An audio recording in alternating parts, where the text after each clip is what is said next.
Lokitang, Sub-County Level 4 in Turkana County, Lodwar County Referral Hospital in Turkana County. I beg to lay, Mr. Speaker. Next order.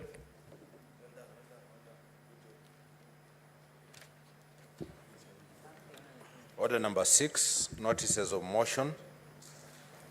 Order number 7, questions and statements. Statements pursuant to Standing Order 53-1. Honorable Senator Agnes Kavindu.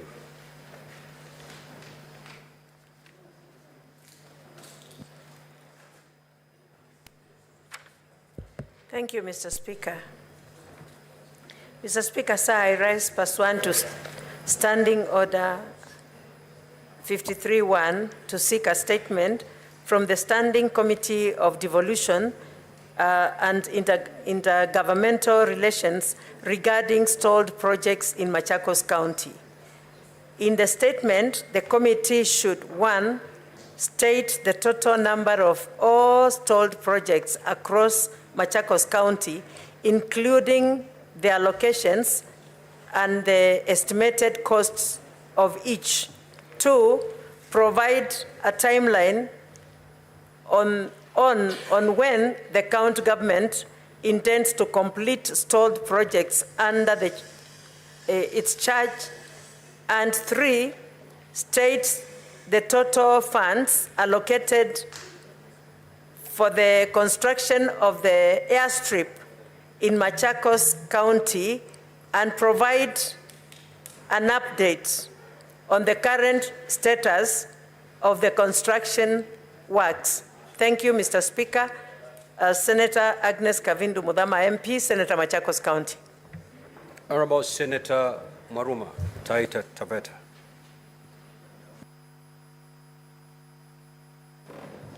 Yeah, thank you, Mr. Speaker, for this opportunity to request for this statement on education loans to students in teachers' colleges. Mr. Speaker, sir, I rise pursuant to Standing Order 53-1 to seek a statement from the Standing Committee on Education regarding the lack of Higher Education Loans Board funding and government capitation for certificate and diploma students in primary and secondary school teachers' colleges. In the statement, the committee should, 1, explain why HELP does not provide loans to students pursuing primary and secondary school teaching courses. 2, state the level of classification for primary and secondary school teachers' colleges in comparison to universities, tertiary and vocational education and training, and the Kenya Medical Training Colleges institutions which benefit from HELP and government capitation. And 3, state when these teachers' college students will start benefiting from HELP and government funding similar to students in other higher learning institutions.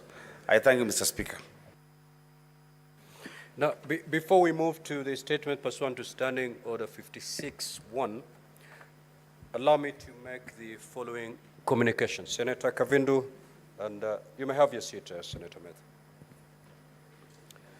I would like to acknowledge the presence,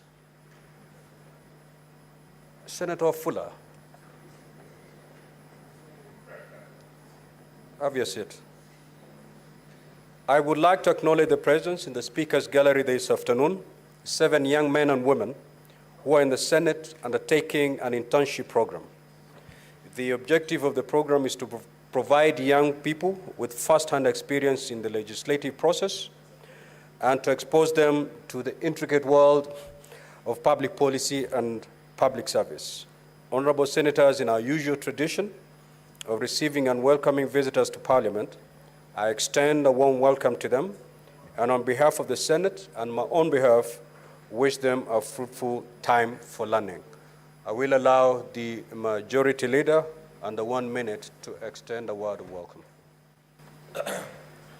Mr. Speaker, sir, I join you on behalf of our colleagues to appreciate the visit by the interns of the Parliamentary Service Commission who are here from the various fields on study assignment in the institution, and therefore I think today is one of those days where they visit the chamber and see how we operate here.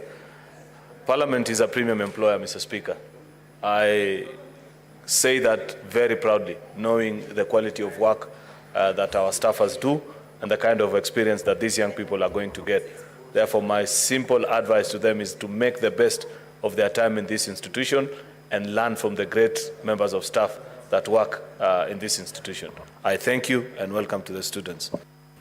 Statement pursuant to Standing Order 56-1B, Honorable Senator James Murango.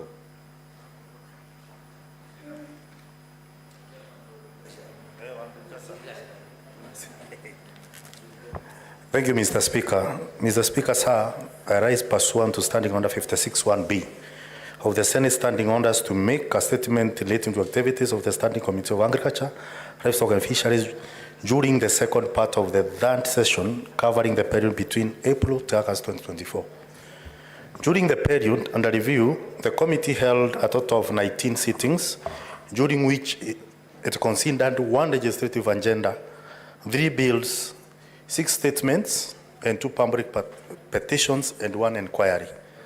Mr. Speaker, sir, in the reporting period, pursuant to Standing Order 131-1, the committee considered the legislative proposal, the Agriculture Produce Minimum Guarantee Returns Bill 2024. The bill seeks to provide farmers with guaranteed minimum returns for their produce, thus ensuring price stability in the agriculture sector. The committee considered 1, the Nuts and Oil Crops Bill 2023, Senate Bills number 47 of 2024, and received submissions from the Council of Governors, Nature Kenya, and the Law Society of Kenya. Mr. Speaker, the Standing Committee on Agriculture, Livestock and Fisheries has established a practice of conducting public participation in counties. The committee believes in meeting the farmers in the counties.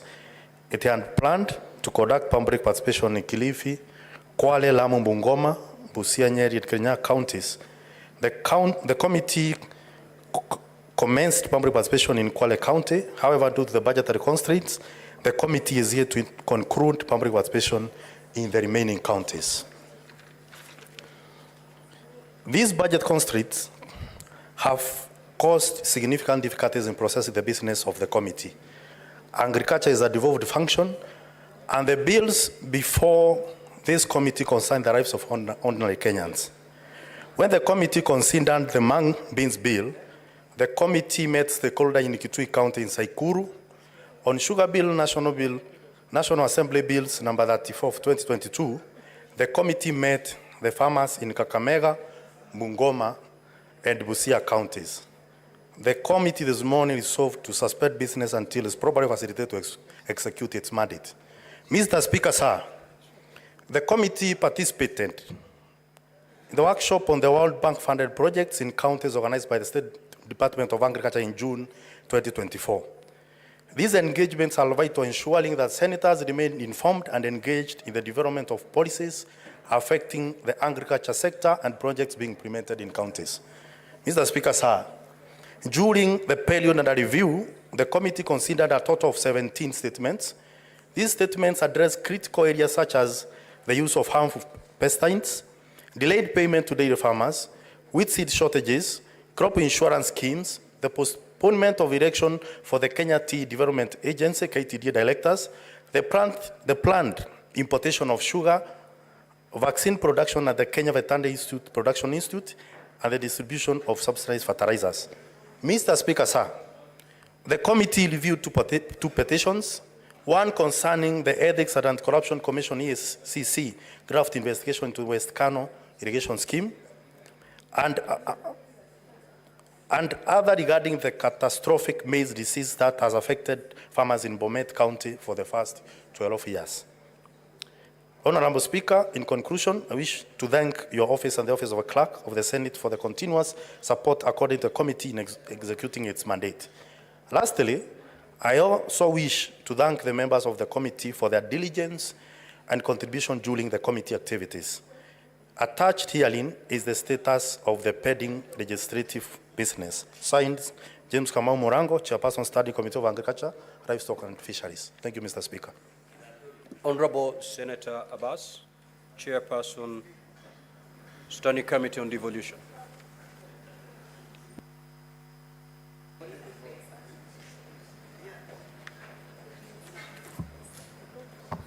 Honorable Speaker,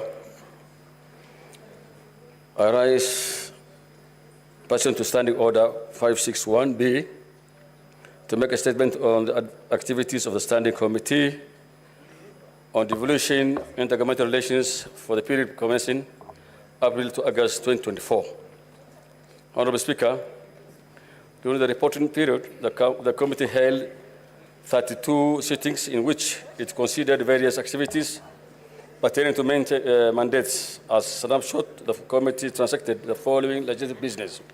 A, the committee considered the following two bills, which it is about to conclude and table the respective report before the House.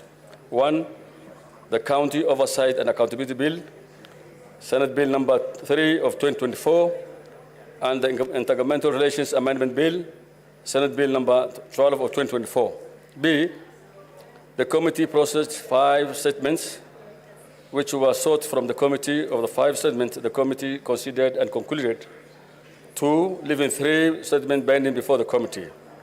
C, the committee jointly with the Standing Committee of Justice and Legal Affairs and Human Rights is considering the petition on restraining county government Honorable Senators, may the chair county government silence. from hiring law firms for legal representation in court cases. The 2 committees have jointly held meetings with various stakeholders and are looking forward to conclude the matter and table a report in this House.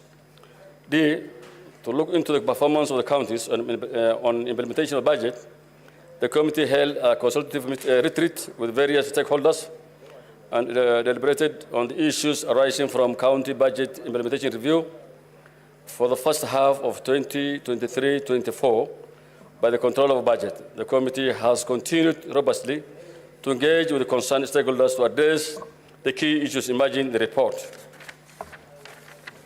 Honorable Speaker, the committee is currently conducting an inquiry into the matter of county government operating several commercial banks, accounts contrary to Regulation 82(1), B of the Public Finance Management, County Government Regulation 2015. In consideration of the matter, the committee has met with 7 county governments and deliberated on the matter. The committee is planning to hold a joint retreat with the Council of Governors, Office of the Controller of Budget, and the Auditor General to chart the course of addressing the issues. The committee is currently also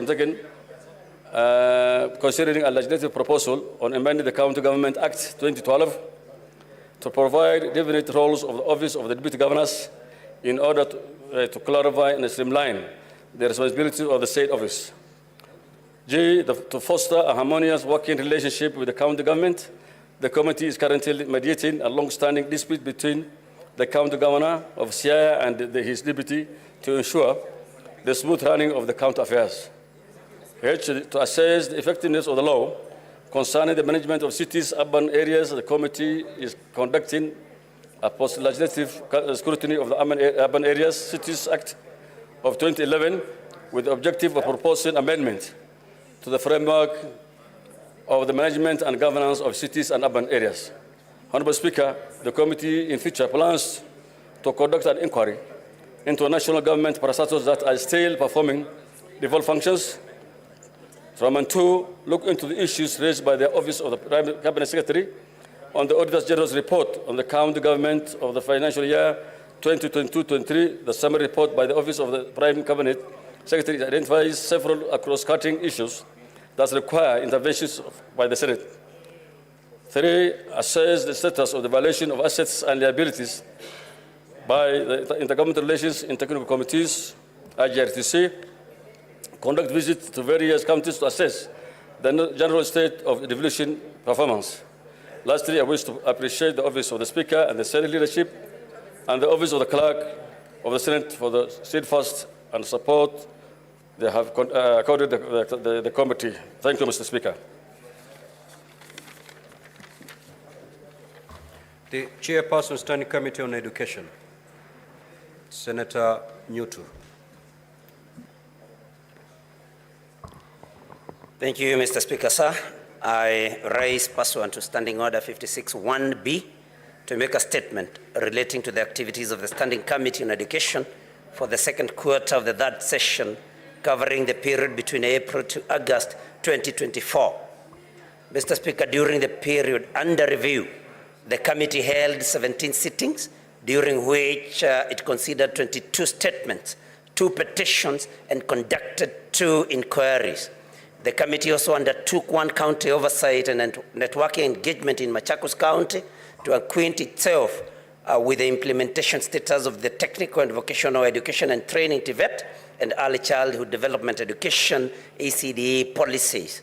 Attached to this statement is a schedule of the legislative business considered by the committee. Mr. Speaker, sir, in the reporting period, the committee held a consultative meeting with the Ministry of Education, the Council of Governors, and the Intergovernmental Relations Technical Committee, IGRTC, to deliberate on the plight of ECD teachers, the implementation of the ECD and TVET policies in counties, emerging issues in devolution, transfer of functions, and intergovernmental relations. In this period, the committee considered 2 petitions concerning the discrimination in the paying of hardship allowance to teachers in Taita Taveta and Kilifi counties. Whereas the committee has endeavored to finalize the consideration of 3 petitions, the committee regrets the delays in concluding the petitions, which has been occasioned by the unavailability of sufficient information and responses from the executive, frequent requests for postponement of meetings by the stakeholders, and quorum hitches.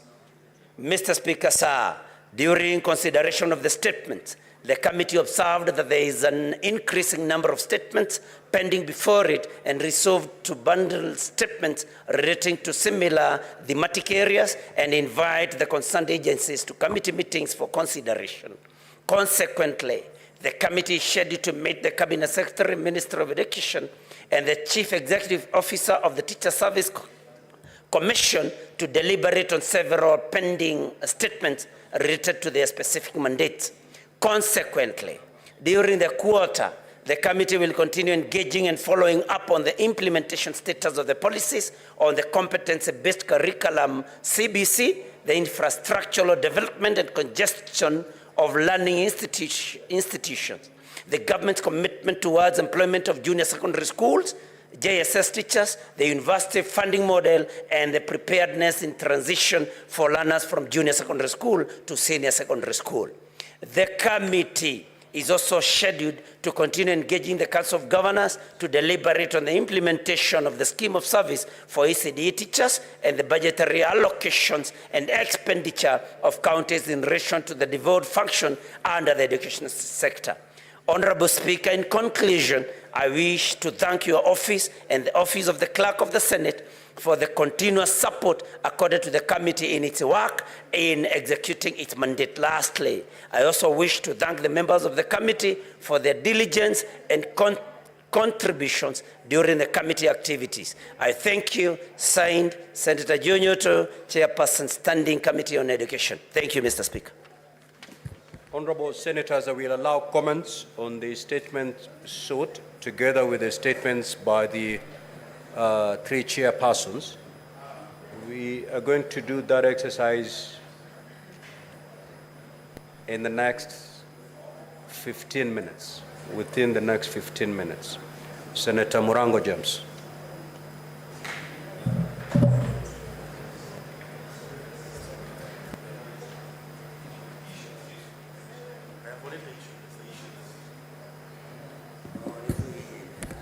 Senator Manzo. Thank you, Mr. Speaker. Mr. Speaker, I would like to make a brief comment on the request of statement by Senator Kavindu on stalled projects in the counties. Mr. Speaker, it is not just Machakos, but there are many, many stalled projects in many, many counties, Mr. Speaker. Mr. Speaker, this originates from the fact that counties have not received money for quite a while. And also, Mr. Speaker, in this House, we have a proposal even to reduce the funding of the counties, Mr. Speaker. And Mr. Speaker, we stand for devolution. Devolution is very important. At all material time, Mr. Speaker, the national government is the collector of taxes. So whenever there is a shortfall of revenue, it should not affect counties, but should affect the national government because it has many sources of monies as compared to the counties, Mr. Speaker. And therefore, there are quite a number of stalled projects, either belonging to the counties and also belonging to the national government. And it is important to complete projects which are pending. The more they delay, the more expensive they become.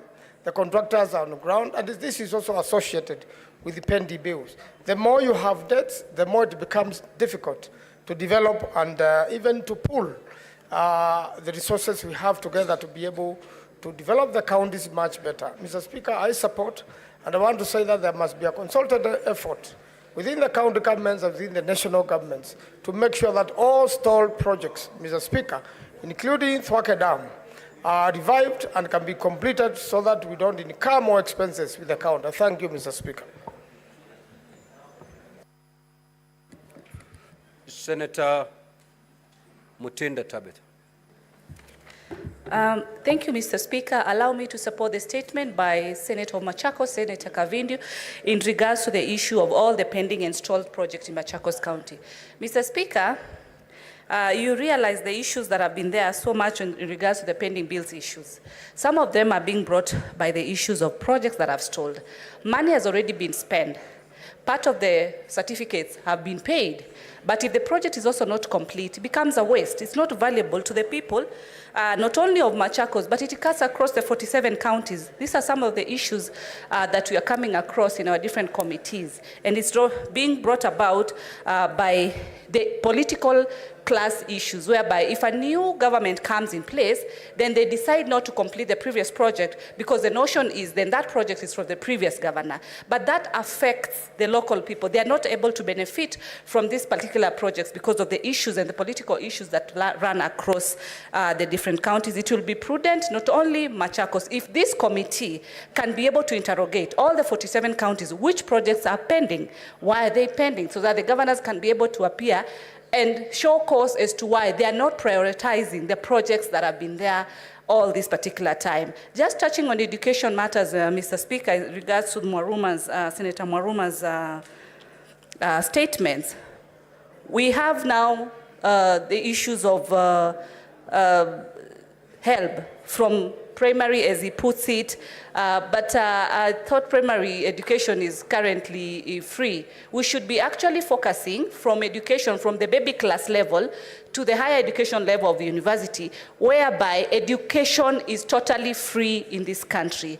I would want to entertain the discussion of that all monies pertaining to bursaries issues from the county level, the ones that have also been there from the CDF, Executive, Ministry of Education, can all be bundled to ensure that they offer education from the childhood level to the highest level of education, university level, at a free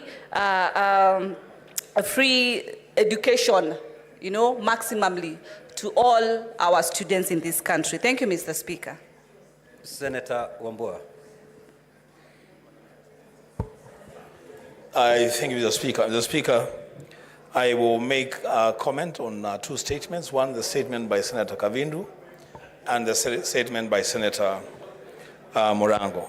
Mr. Speaker, the matter of stalled projects in Machakos is a matter that is a reality in every county in this country. A way must be found, Mr. Speaker, to fast-track the implementation of projects, the completion of projects that have already been initiated in all the counties, so that we avoid this case of white elephants all over. On the statement by Senator Morango, Mr. Speaker, on the work of the Agriculture Committee. Mr. Speaker, that statement is a statement that should really concern every senator in this Senate. That a committee now has made a resolution to suspend operations because they are not properly facilitated to carry out their functions. The Speaker, it should be remembered that though in that statement that he has issued, he makes mention of the Mang Beans Bill as having been subjected to public participation in Sikuru, the truth of the matter, Mr. Speaker, and for the record, is that public participation on the Mang Beans Bill took place in Sikuru, in Mutomo, in Ngomeni, and in Kiusiani. It took place in 4 wards in 3 constituencies. And yet now there are some members of the Speaker in the National Assembly who are mobilizing to defeat the bill on account of it having not been subjected to public participation. The Speaker, the matter of public participation on bills is an important matter, and it's a matter that requires that committees be properly facilitated to carry out both public participation and stakeholder engagement on their bills. Mr. Speaker, I support. Senator Wafula. Asante Mheshimiwa Spika, ningependa tu kuchangia hoja. Just a minute, Senator Wafula. Majority Leader, you know you cannot raise a point of order when there is no senator, unless there is an intervention you would wish to. What is your intervention? Certainly not a point of order. Yeah, just an intervention, Mr. Speaker. I wanted to bring it to your attention that we have the requisite delegations in the House needed to take a vote. Therefore, I'm kindly requesting if we could pause the comments so that we conclude on the voting. Mr. Speaker, if you look at the order paper, since we came back from recess, 2 weeks now, this is the 3rd week, Mr. Speaker, we have not been able to take a vote for lack of delegations. This is such a serious matter. I want to plead for the kind indulgence of both the Speaker and the members in the House that given that we have the requisite number of delegations, Mr. Speaker, kindly permit us. Then afterwards, my colleague Senator Wakoli can resume the floor and make the comment. My humble plea. Clerk, can you indeed confirm that we have the requisite number of delegates before I give direction on this matter?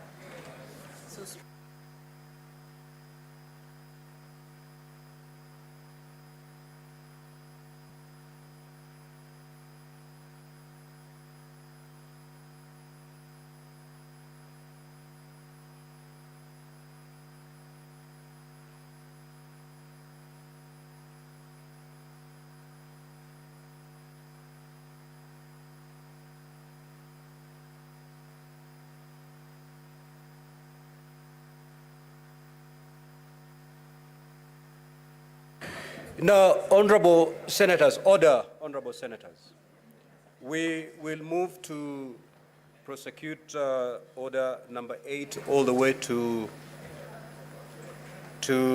16, and thereafter we'll come back to comments on the statements. So, clerk, proceed to call the orders, please.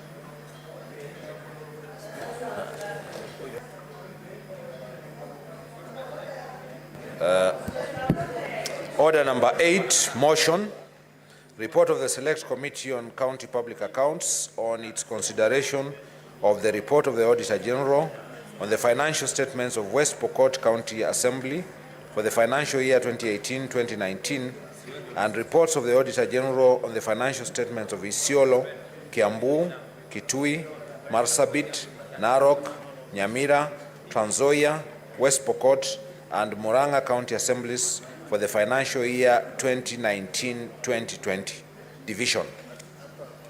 Sergeant at Arms, kindly ring the division bell for 5 minutes.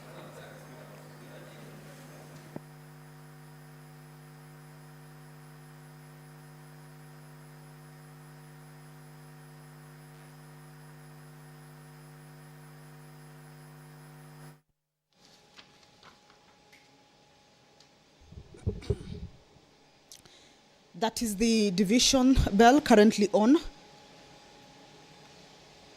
This follows the confirmation by the House by the clerk that the House has the right number of members to go into division. Now that has been brought by the order in today's business.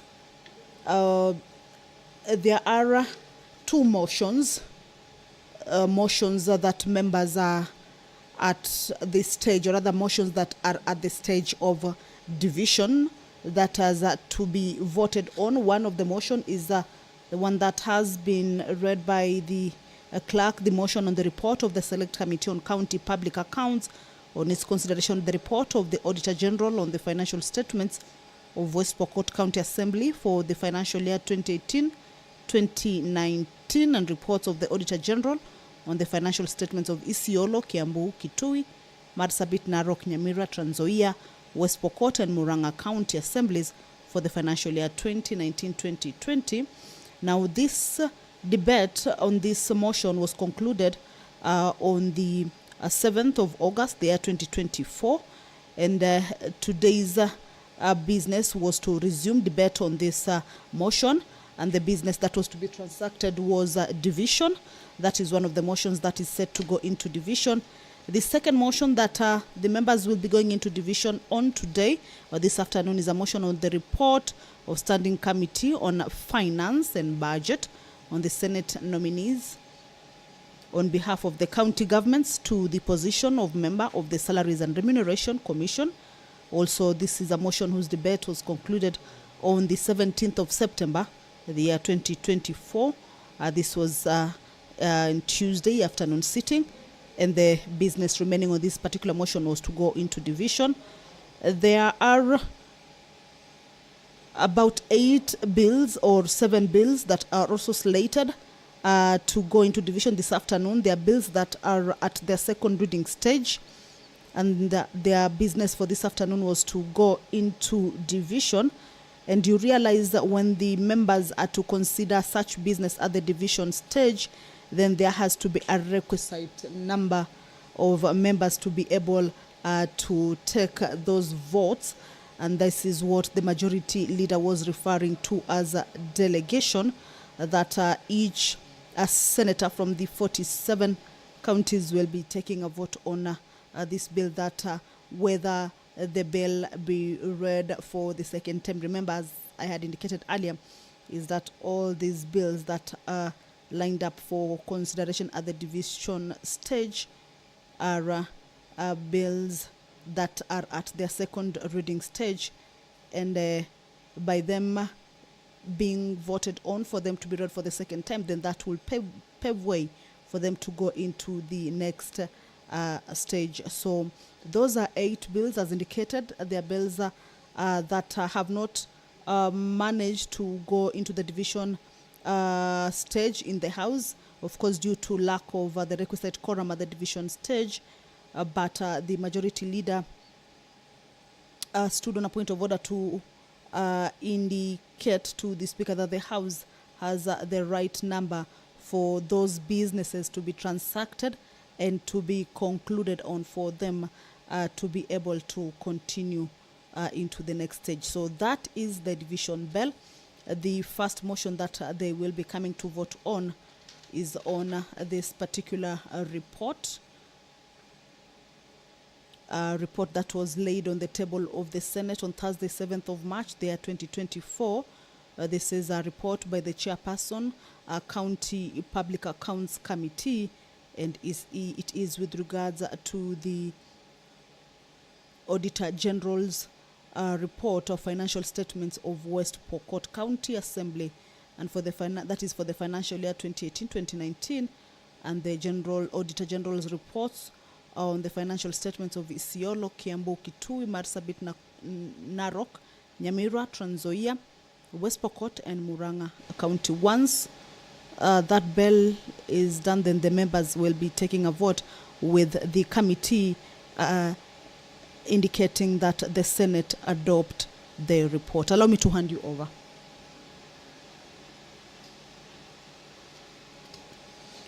Well, that there is an addition of 5 more minutes into the division bell. Remember, this is a division on 2 motions that the members are set to transact or to consider in today's in today's afternoon sitting, and these are motions and bills that need to be voted on by the delegates. By delegates, we mean the senators who are representing the 47 counties. And this is after the majority leader indicated that the House has the required number of members in the chambers that would make it easy for the House to dispense with the motions and the bills that are at the division stage but have failed to pull through due to lack of quorum. This is pursuant to the House Standing Order number 83 on voting and divisions. With regards to county delegation, paragraph 1 indicates that on election, all senators who are registered as voters in a particular county shall collectively constitute a single delegation for purposes of paragraph 2, and the senator elected under articles of the Constitution shall be the head of the delegation. That's what I had indicated earlier, that the delegation or the delegates here, the standing orders mean that those are senators representing the various 47 counties that we have who were elected as per the Constitution. Paragraph 2 indicates, except as otherwise provided in the Constitution in any matter in the Senate affecting counties, each county delegation shall have 1 vote to be cast on behalf of the county by the head of the county delegation, or in the absence of the head of the delegation by another member of the delegation designated by the head of the delegation. The person who votes on behalf of a delegation shall determine whether or not to vote in support of or against the matter after consulting the other members of the delegation. So in this case, they will be taking a vote on the bills. Remember, it is with regards to the bills being read for the second time. The vote will be indicating that the bills now be read for the second time for them to move to the next stage. And on the motions is that the senators, or rather the Senate, adopts those reports. The second motion that is lined up for consideration at the division stage is the motion with regards to a report by the Standing Committee on Finance and Budget, where the committee indicates that the Senate adopts the report of the Standing Committee on Finance and Budget on the Senate nominees on behalf of the county governments to the position of member of the Salaries and Remuneration Commission that was laid on the table of the Senate on Tuesday, 23rd July, 2024.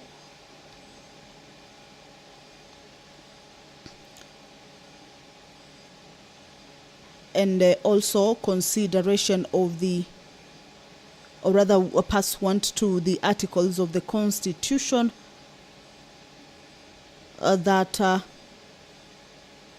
the members of the Salaries and Remuneration Commission of the, with regards to the Act of the Salaries and Remuneration Commission, recommend Ms. Lynette Washiali Muganda and Mr. Mohammed Aden Abdi to the Cabinet Secretary for the National Treasury and Planning for transmission to the Excellency, His Excellency the President, for consideration for appointment to the position of member of Salaries and Remuneration Commission. Now, debate on this motion, as I had indicated earlier, was concluded on the Tuesday, 17th of September, the year 2024, and today's business is for this motion to go into division for the members to vote on whether that particular motion or that particular recommendation by the committee for the Senate to adopt its report will be accepted through that particular vote. So those two motions will be going into division, of course, following the House having its members. And then the 8 bills that are at its second reading stage or at their second reading stage, they will be voted to be read for the second term for them to be able to proceed to the next stage. So if you're just joining us, is that currently is a division bell. This is with regards to the business that has been pending before the House due to lack of quorum for division. And now that the House has the numbers for the members to continue with the business, then the business that was being transacted has been put on hold for the House to dispense with these businesses that are at the division stage. Earlier on, remember, before this particular division bell, members were reacting to a number of statements, two statements that had been made before the floor of the House by the Honorable Senator for Machakos, Honorable Agnes Kavindu Mudhama, as well as the Honorable Senator for Taita Taveta County, Honorable Jonas Mwaruma, and members had been given 15 minutes by the Speaker to react to these two statements. The statements by the Honorable Agnes Kavindu Mudhama was with regards to stalled projects across Machakos County, and she was seeking a statement from the Standing Committee on Devolution and Intergovernmental Relations.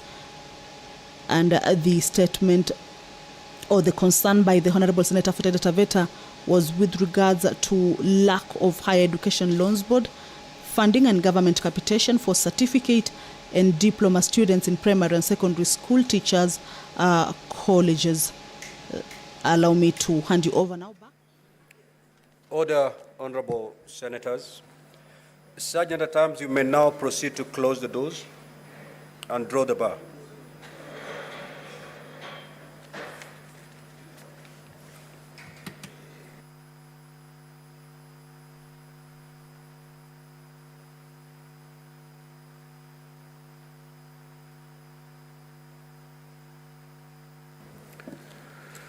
Now, Honorable Senators, voting shall be done electronically, and therefore I'll proceed to put the question on order number 8.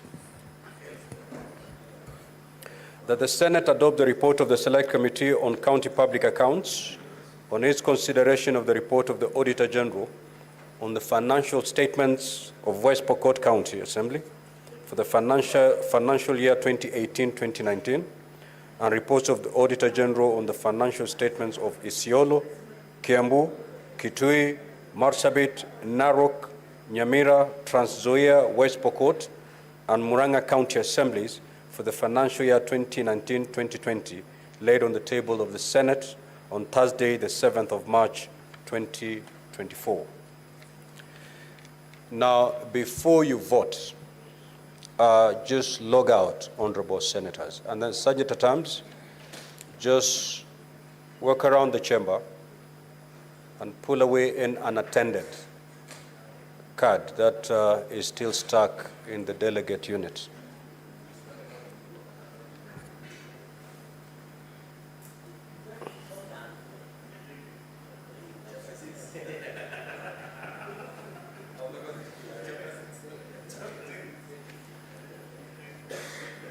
Sergeant at Arms, if you're done, you may signal. Senator Boni, you may now log in and proceed to vote.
Senator Beatrice Ogola, proceed to the dispatch.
Order, Senator Seki, kindly take your seat. Honorable Senators, the result of the division is as follows. Ayes at 27 votes, nays 0, abstention 0. So the ayes have it. Next order. Order number 9, motion. Report of the Standing Committee on Finance and Budget on the Senate nominees on behalf of county governments to the position of member of the Salaries and Remuneration Commission, Division. Honorable Senators, I'll proceed to put the question that the Senate adopt the report of the Standing Committee on Finance and Budget on the Senate nominees on behalf of the county governments to the position of member of the Salaries and Remuneration Commission, laid on the table of the Senate on Tuesday, the 23rd of July, 2024, and further pursuant to Article 232B7 of the Constitution and Section 7.2 of the Salaries and Remuneration Commission Act, recommends Ms. Lynette Washiali Muganda and Mr. Mohammed Aden Abdi to the Cabinet Secretary for the National Treasury and Planning for transmission to His Excellency the President for consideration for appointment to the position of member of the Salaries and Remuneration Commission. You may now proceed to vote.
Now, honorable senators, the result for the division on that particular order is as follows. Ayes are 26, nays 1 vote, abstention 0. So the ayes have it. Now, Sergeant at Arms, you may open the door and draw the bar. I'm told we have members who wish to.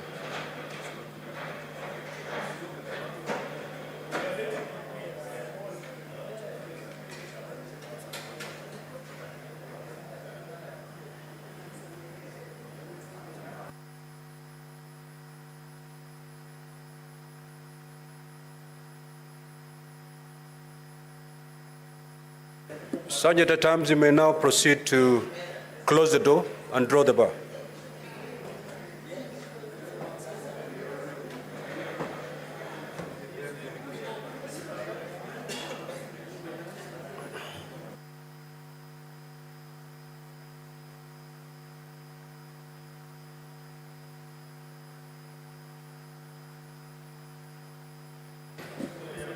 Call the next order, clerk.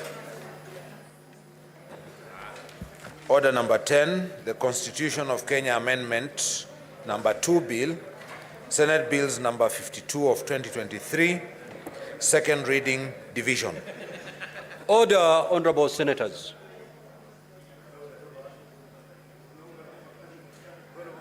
Yes, Senator Chimera.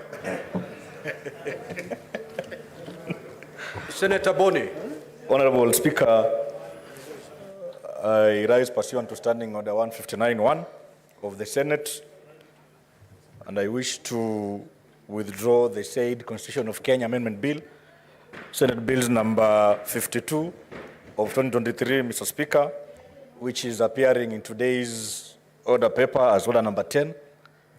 Mr. Speaker, the reasons for my withdrawal are well captured in my letter to you, contents of which are well within your knowledge, Mr. Speaker, and also the need to ensure a much more wider and broader consultation on the effects of this particular bill, Mr. Speaker. Mr. Speaker, I thank you and I wish to withdraw, Mr. Speaker.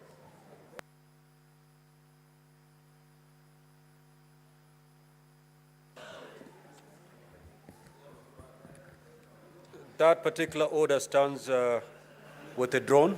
Next order, clerk. Order number 11, the Local Content Bill, Senate Bills number 50 of 2023, second reading, division. Honorable senators, I'll proceed to put the question on this order. Senator Boni and Senator Eddy. Senator Eddy, take your seat. The question is that the Local Content Bill, Senate Bills number 50 of 2023, be now read a second time. You may proceed to vote.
May the following senators proceed to dispatch: Senator Nyutu, Senator Murango, and Senator Mudama Kavindu. You may proceed to dispatch and cast your vote.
Order, honorable senators. Senator Dulo, take your seat, please. The result of the vote is as follows: ayes 30, nays 0, abstention 0. So the ayes have it. Next order. The Local Content Bill 2023, a bill for an act of parliament to provide for a framework to facilitate the local ownership, control, and financing of activities connected with the exploitation of gas, oil, and other petroleum resources, to provide a framework to increase the local value capture along the value chain in the exploration of gas, oil, and other petroleum resources, and for connected purposes.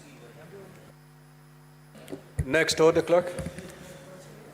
Order number 12, the Early Childhood Education Amendment Bill, Senate Bills number 54 of 2023, second reading, division. Senator Chute, take your seat, please. Honorable senators, I will proceed to put the question that the Early Childhood Education Amendment Bill, Senate Bills number 54 of 2023, be now read a second time. You may proceed to vote.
May the following senators proceed to dispatch and cast their vote. Senator Kamau Githuku, Senator Mudama, Senator Fatuma Dulo, and Senator Seki.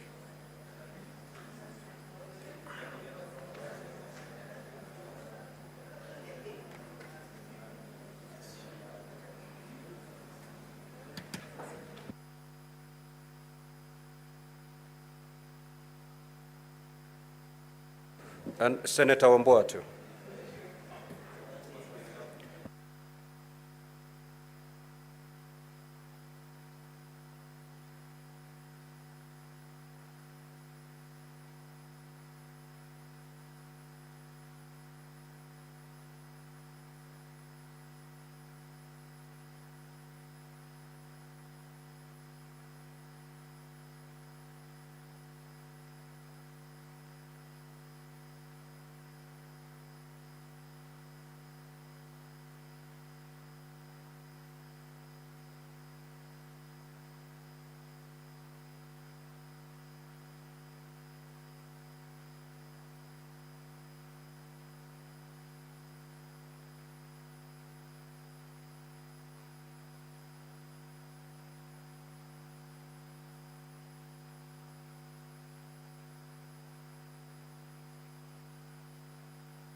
Order, honorable senators.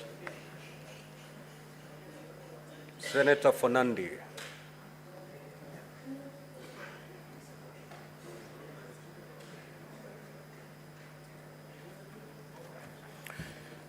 The result of the vote is as follows.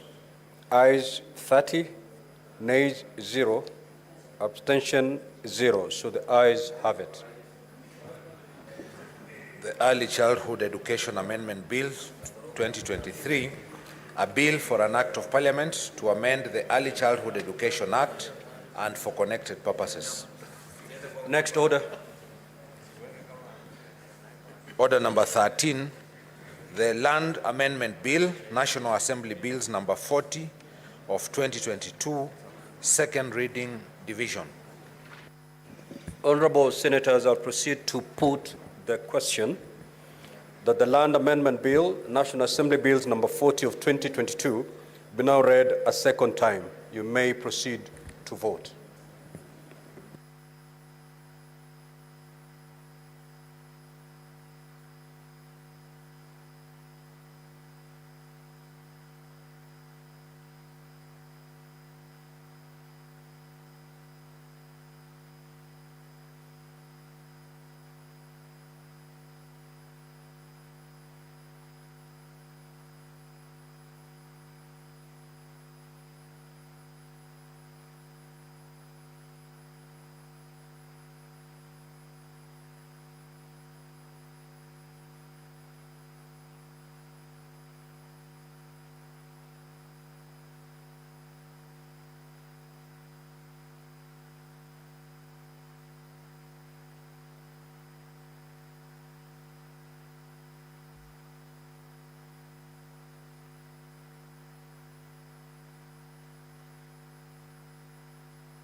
May the following senators proceed to dispatch to get some assistance.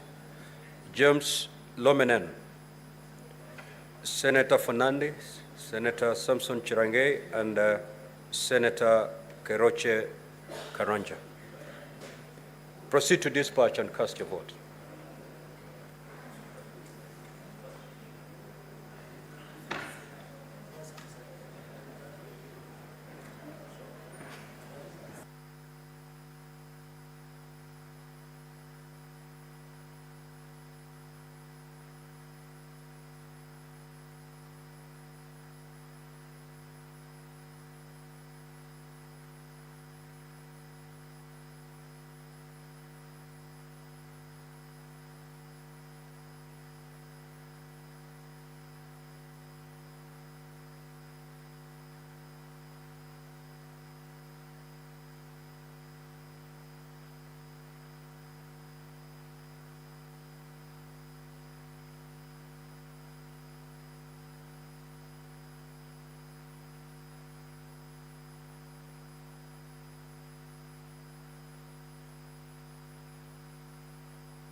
Senator Fernandez, kindly take your seat, please.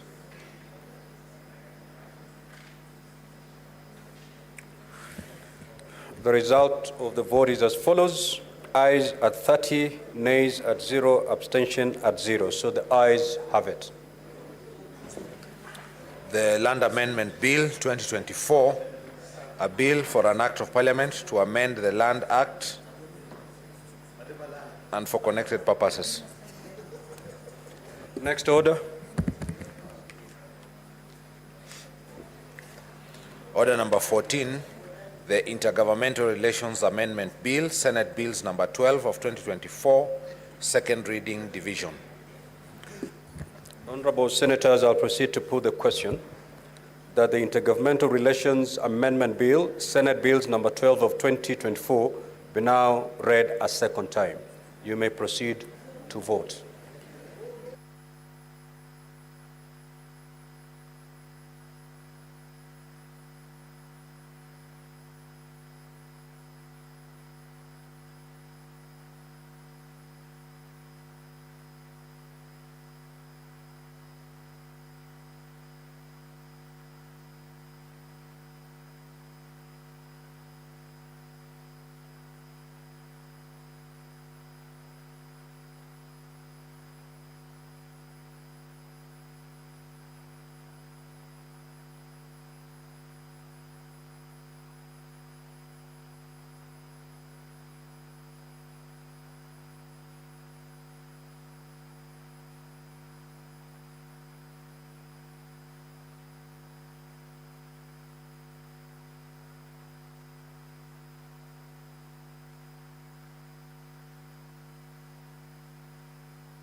May the following senators approach dispatch for purposes of being assisted on how to vote.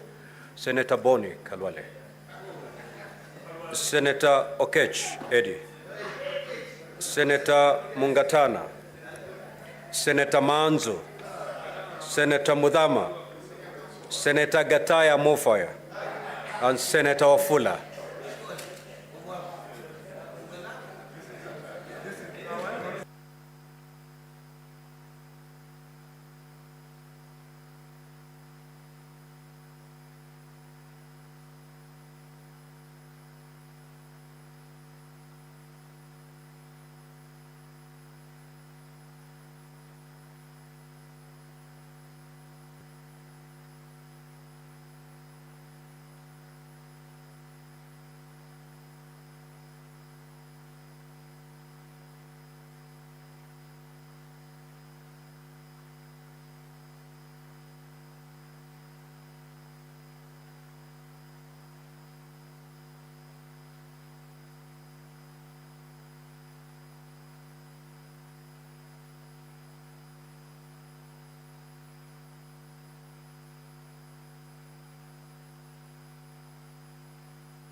Order, honorable senators, the majority leader and minority whip.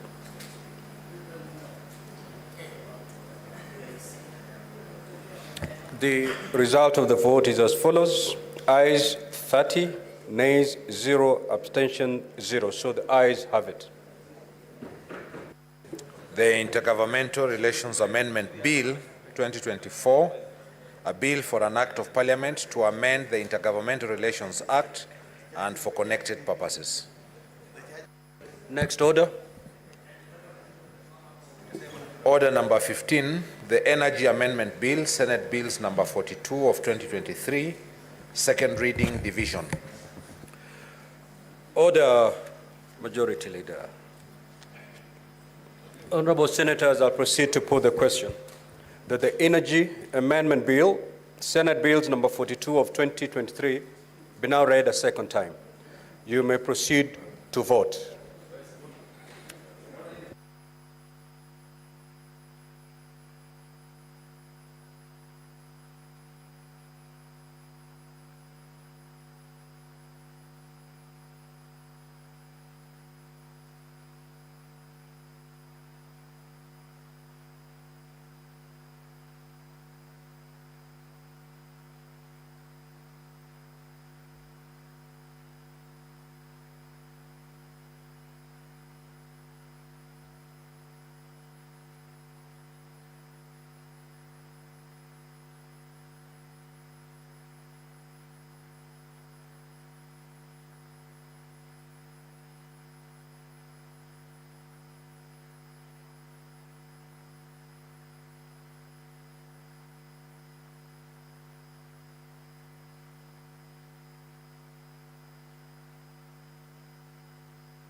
May the following senators proceed to dispatch. Senator Nyutu, Senator Morango.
Order, honorable senators. The result of the vote is as follows. Ayes at 30, nays 0, abstention at 0. So the ayes have it. The Energy Amendment Bill 2023, a bill for an act of parliament to amend the Energy Act and for connected purposes. Next order. Order number 16, the National Disaster Management Bill, National Assembly Bills number 24 of 2023, second reading, division. Honorable senators, I'll proceed to put the question that the National Disaster Risk Management Bill, National Assembly Bills number 24 of 2023, be now read a second time. You may proceed to vote.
May the following honorable senators proceed to dispatch to get assistance. So now to cast their votes.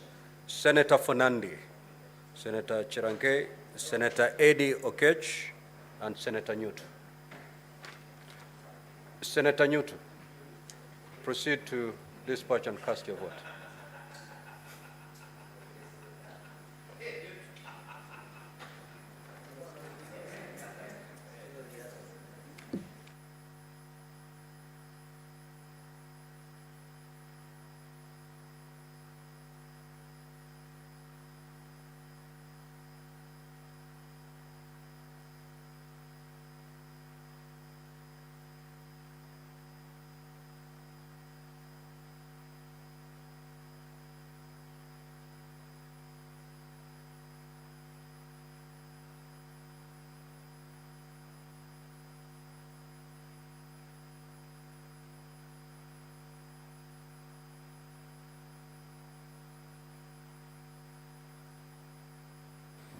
Senator Fernandi.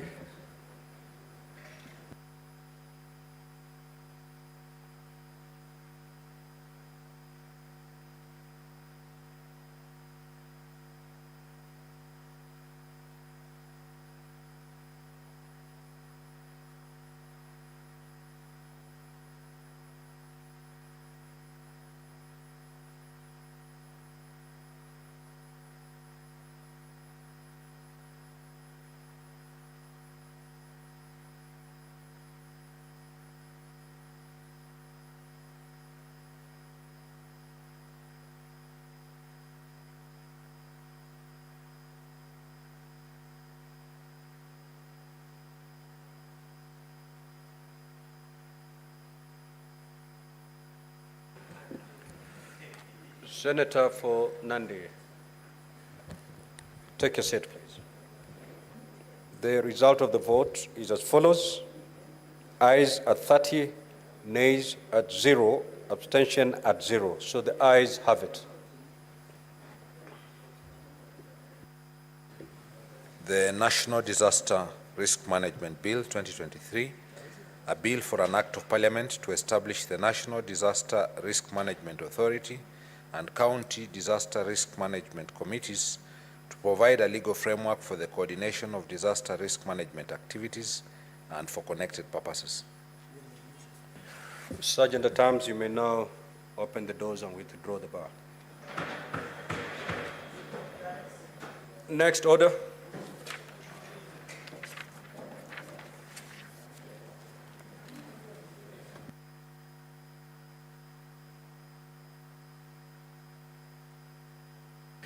Now, honorable senators, we had deferred comments on the statements. So we'll conclude that before we go to order number 17. Senator Wafula, you had the floor.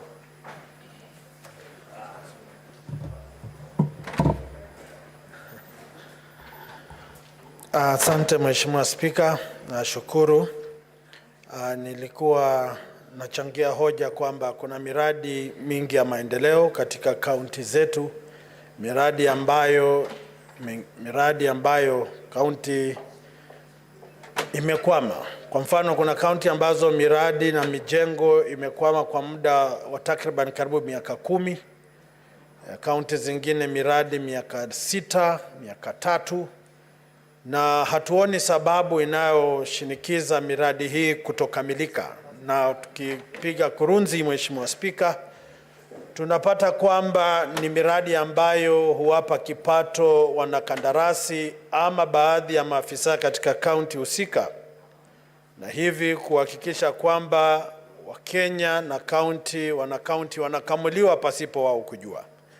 Sasa naunga Mheshimiwa Kavindu mkono kwamba magavana na serikali za kaunti ziweze kujukumika wanapoanzisha miradi ya maendeleo, ikamilike katika awamu zao za uongozi, ili kwamba wale ambao wanachukua tamu za uongozi baadaye hawalipi madeni na kushughulika na madeni ambayo hawakuhusika kuidhinisha na kuanzisha miradi hii. Mheshimiwa Spika, vile vile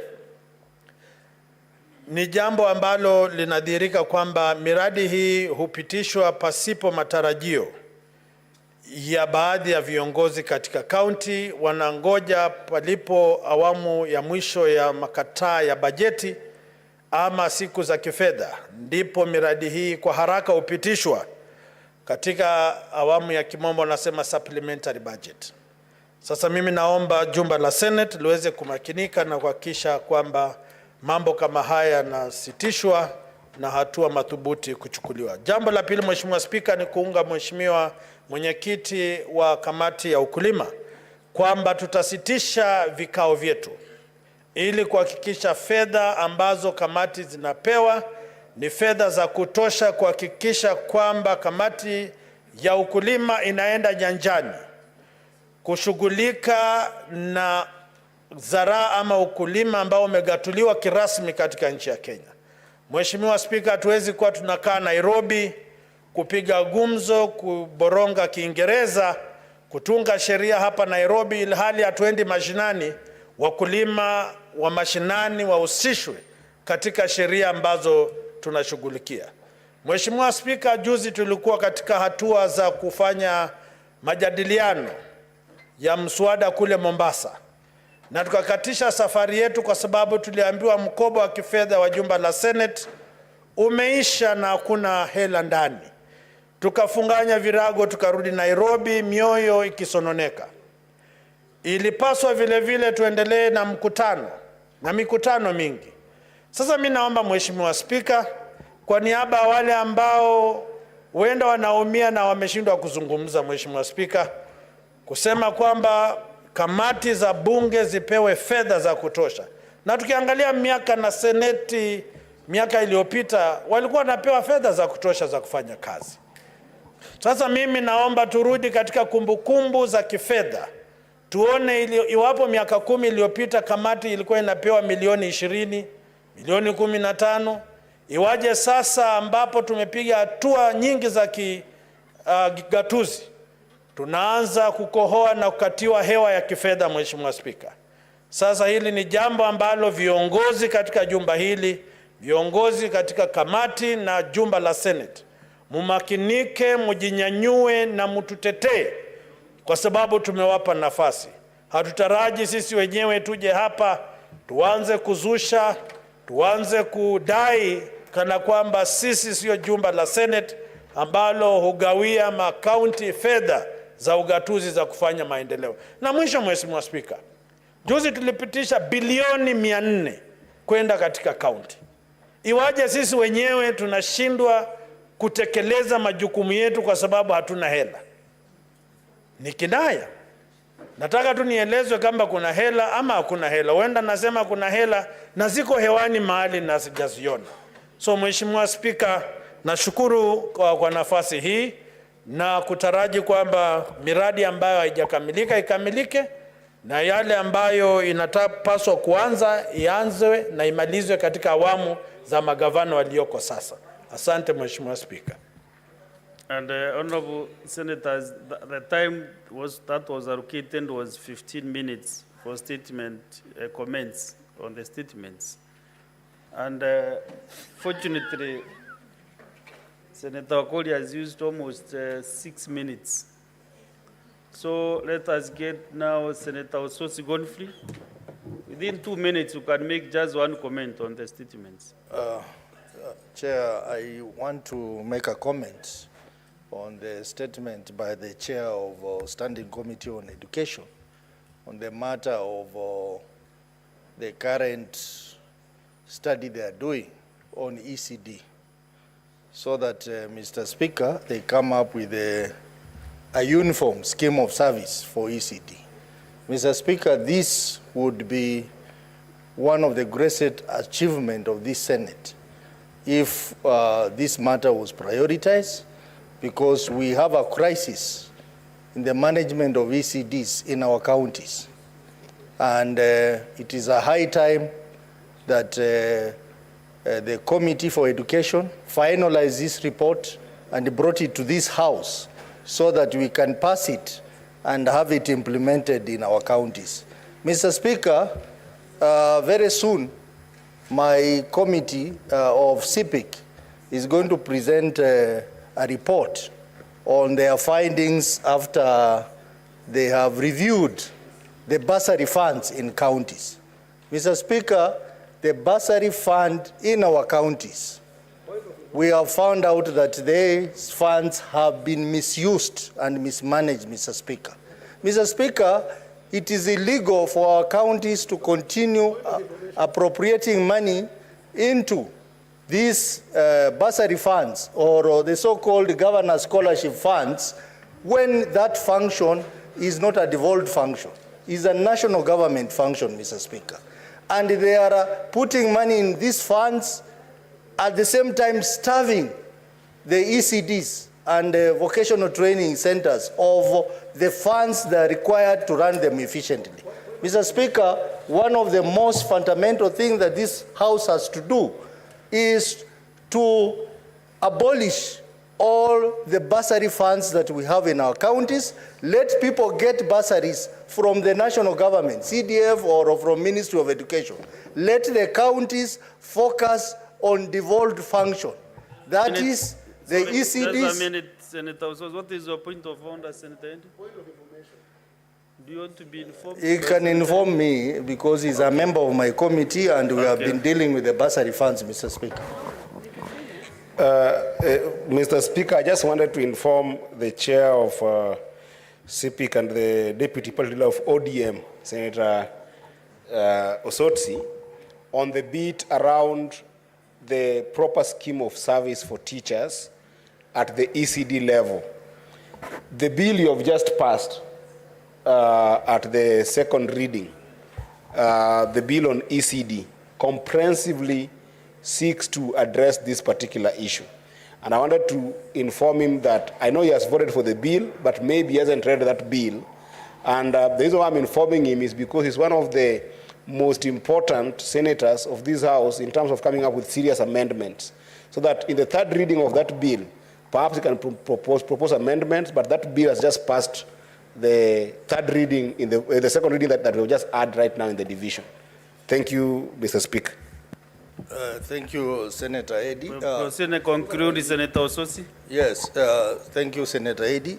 You know, the scheme of service is one thing, but there are other challenges that face ECD management in our counties, including even provision of appropriate environment for learning. For example, classrooms, sanitary areas, they are not there in most of our ECDs. So it is a comprehensive matter, and that capacity issues around the ECDs are largely caused by low financing or funding of these ECT programs in our counties. And that's why, Mr. Speaker, I'm saying it will be important for us to review the way the counties spend their money on education. It is illegal, and this has been going on for some time, Mr. Speaker, where counties put money in bursaries so that they can easily steal, Mr. Speaker. Mr. Speaker, I think this House has to rise to the occasion and abolish the bursary funds that we have in our counties. And soon, Mr. Speaker, after completion of a report, we'll be bringing a report in this House that demonstrates how bursary funds and the governor scholarship funds, or some counties have even invested in school infrastructure, building. Senator Chalge Samson. Mr. Speaker, sir, I just wanted to react to the statement made by the chairperson of Agriculture. One, it is disappointing that the issue of capacity and ability of committees is dysfunctional. Mr. Speaker, as the chair of Liaison Committee, I expect you to intervene on this matter. And Senator Faki had requested for Kamkunji. I hope we can be able to discuss this matter. Secondly and finally, Chair, I needed an update from the Chair of Agriculture, Mr. Speaker, on the issue of bonus. You remember where I come from, Nandi County, Vihiga, Kakamega, Nyamira, Kisii, Bomet, and Kericho, our T bonuses were very low. We were receiving 17 to 25 shillings. But on this other side of the country, Mr. Speaker, sir, they were receiving up to 61 shillings bonuses, Mr. Speaker. And that is why I expected even up to Bungoma.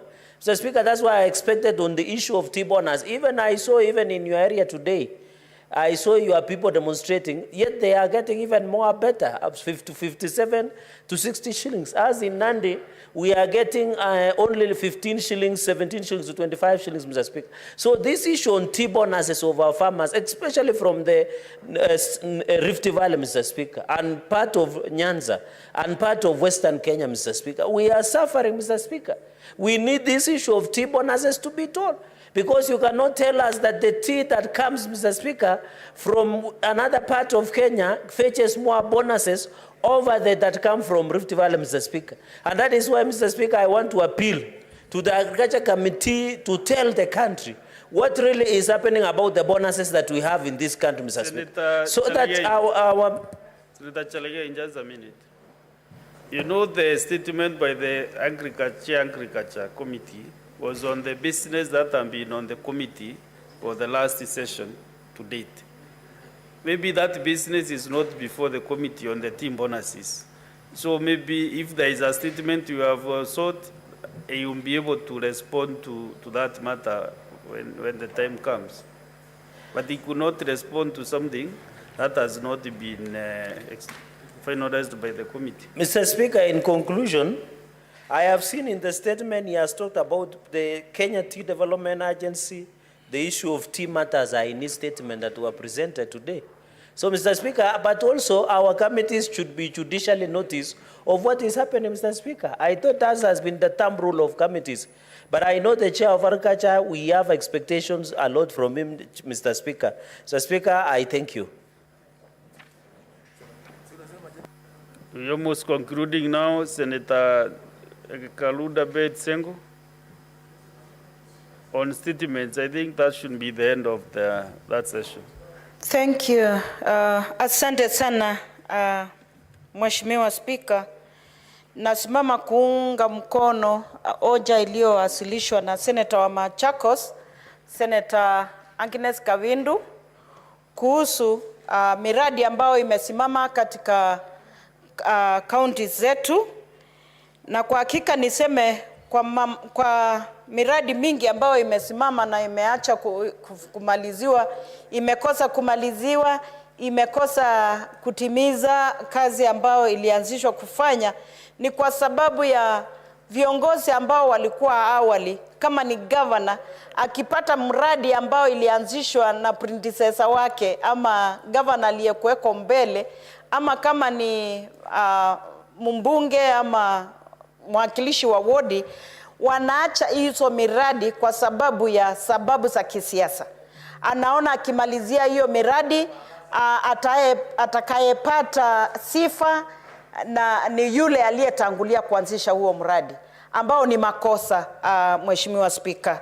Jambo la pili ni kusema kwamba pesa ya umma inatumika kuanzisha hii miradi, na hiyo miradi isipomaliziwa, isipokamilika ndio ifaidi wananchi, pesa ya umma inapotea na imekuwa wasted, na ambao ni makosa sana, Mheshimiwa Spika, kwa pesa ya umma kupotea na kukosa kufaidi wenye nchi.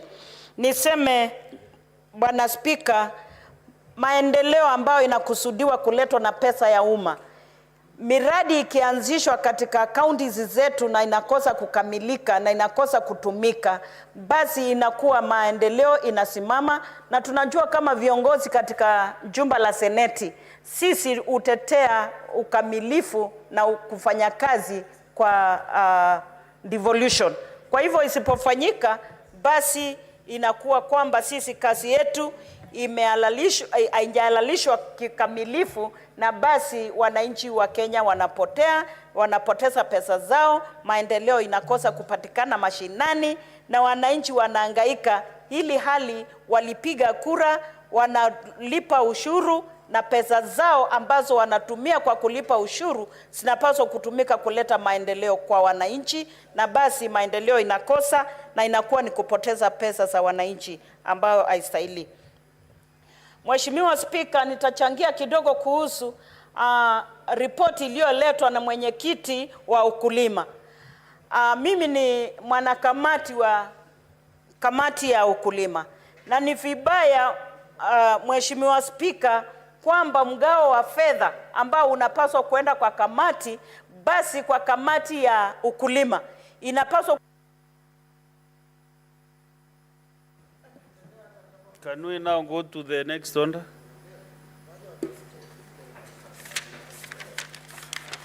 Order number 17, the Division of Revenue Amendment Bill, National Assembly Bills number 38 of 2024, second reading, resumption of debate.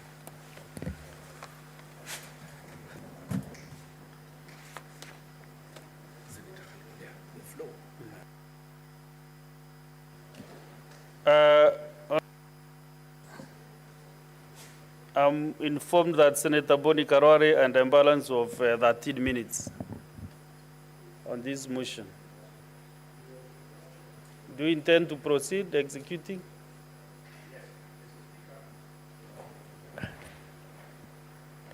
Mr. Speaker, I would like to proceed. I had barely started, then time was up. So I would like to use a bit of that time. And I want to thank you, Mr. Speaker, for allowing me. In the first 5 or so minutes when I spoke, I was able to go into the work we did as a committee, and I want to use this opportunity to request colleagues, members of this Senate, for support of our report on the fact that we do not remove even 1 shilling from the revenue that this House passed. That the 400.16 billion shillings in its entirety should go to our counties. Mr. Speaker, as I say this, I know counties are faced with serious problems of pending bills, talking about Kakamega, talking about Nairobi. The pressure is too much. So I want to urge governors, as soon as they get this money, even if some of them do not respect us, we've done our bit, let them make sure that the economies in our counties remain vibrant through settlement of pending bills. And Mr. Speaker, saying this, it reminds me, according to the report of the Controller of Budget, my county of Kakamega had a whooping 1.47 billion shillings in pending bills. And it took me a lot of interest, a lot of hard work to push the governor to start paying these bills. I want to thank this same committee, without which Governor Barasa had refused to pay the people who gave credit to our county, and now he has been able to pay 751,800,000. Mr. Speaker, I want to congratulate the governor for paying this 771.8 million shillings to our creditors. And I want to assure the remaining creditors who have not received their money due in pending bills worth 718.2 million shillings to rest assured and know that for as long as God allows me to be the senator of Kakamega, before the end of this financial year, Governor Barasa will have to pay this balance. And I want to congratulate them. When we were doing our oversight conference at the Golf Hotel, the information they gave us was very useful, and we are using that information. They'll be paid. And for Governor Barasa, we have summoned you to come to the Senate to demonstrate why you cannot pay this balance, because you have no reason. We've given you the money as the Senate of Kenya. Mr. Speaker, it is important that before I end the contribution on this very important bill, we must speak to some of the bad manners by our governors. Some of our governors have got serious bad manners. We must call them out. Mr. Speaker, right now, I've just been watching some news on social media. I hope it is true. And it shows unrest in the county of Nandi. Mr. Speaker, it shows unrest in the county of Kericho.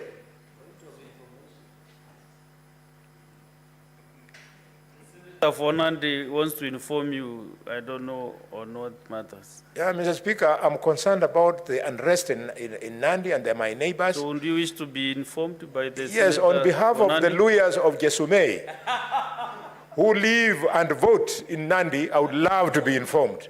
Proceed, Senator Chal.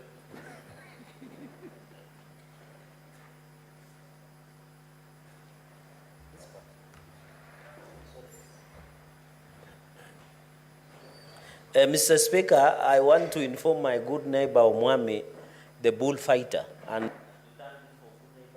we talk, Nandi County Assembly is under siege because the people of Nandi are moving the MCAs to commence impeachment proceedings against the inept governor, Sang, and remove him from office. And I want to assure there have also been some blows, exchange of blows by members of County Assembly. And Mr. Speaker, this is, we must ensure devolution works by fire, Mr. Speaker. Even, and I want to confirm that this House should be ready for impeachment against the governor of Nandi, Governor Sang, in the next few weeks. Because from the intelligence I have, Mr. Speaker. What is the information that you wanted to pass? I wanted to confirm to him that it is true that there is unrest in Nandi, because people are tired of bad governance and corruption that is being perpetuated by the governor of Nandi Sang. I thank you, Mr. Speaker.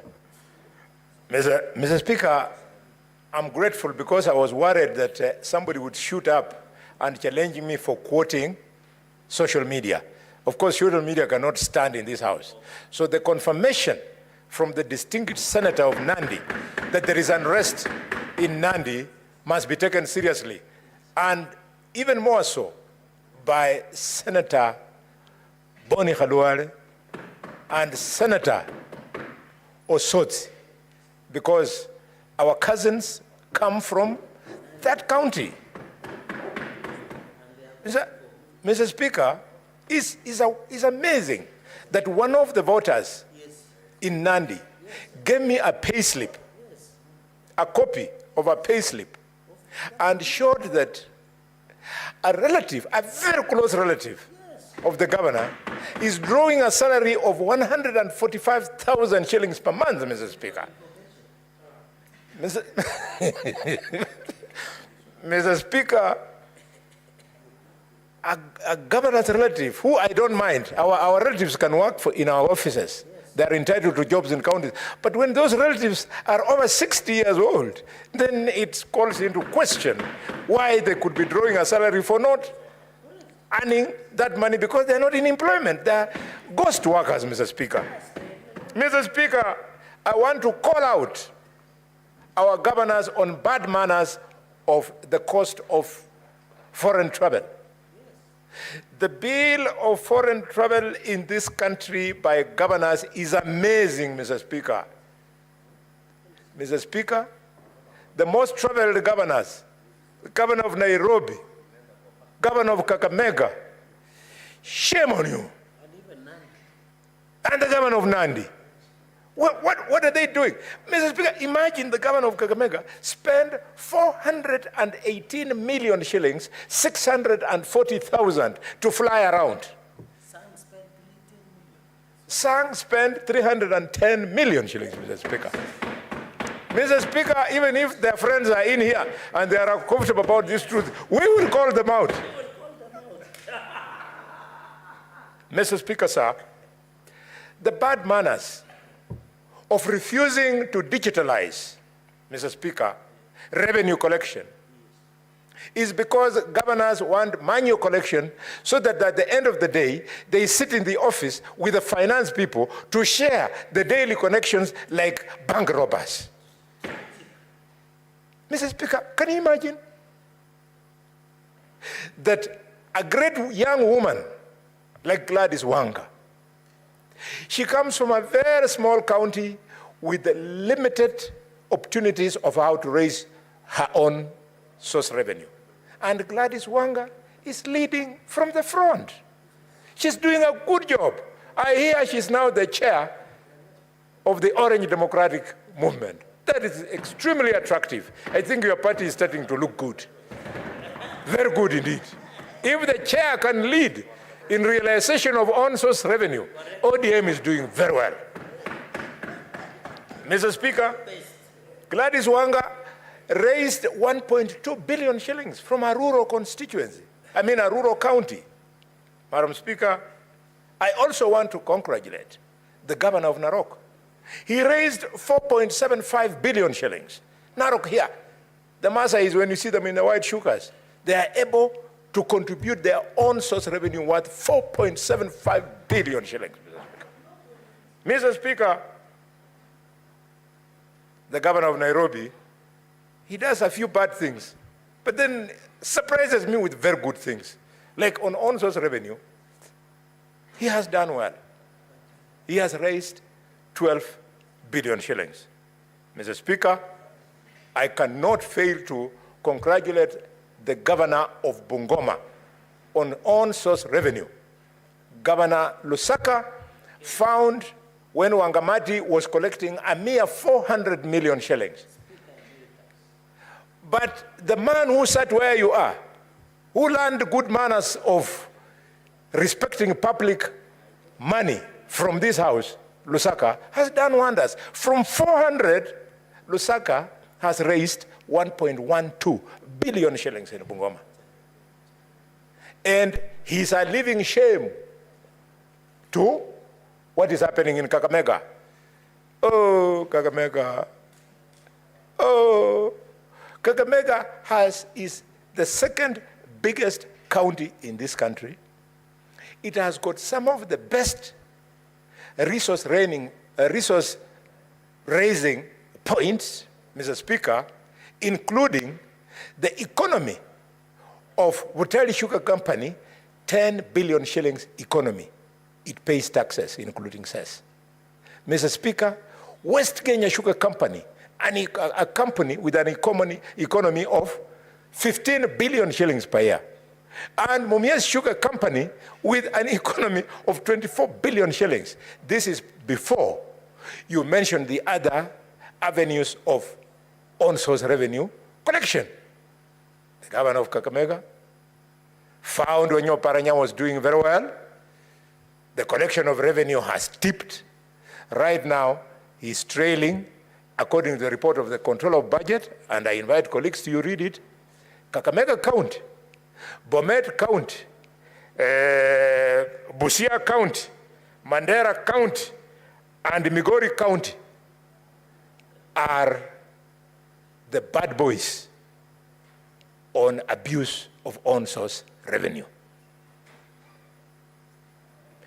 Governor Barasa, you cannot be collecting money from our women at Khayaga, our borders, from Malaba, from Butere, from Mumias, from Malinya, from Shinyalu, from Lumakanda, and Likuyani, and you'll be abusing that money.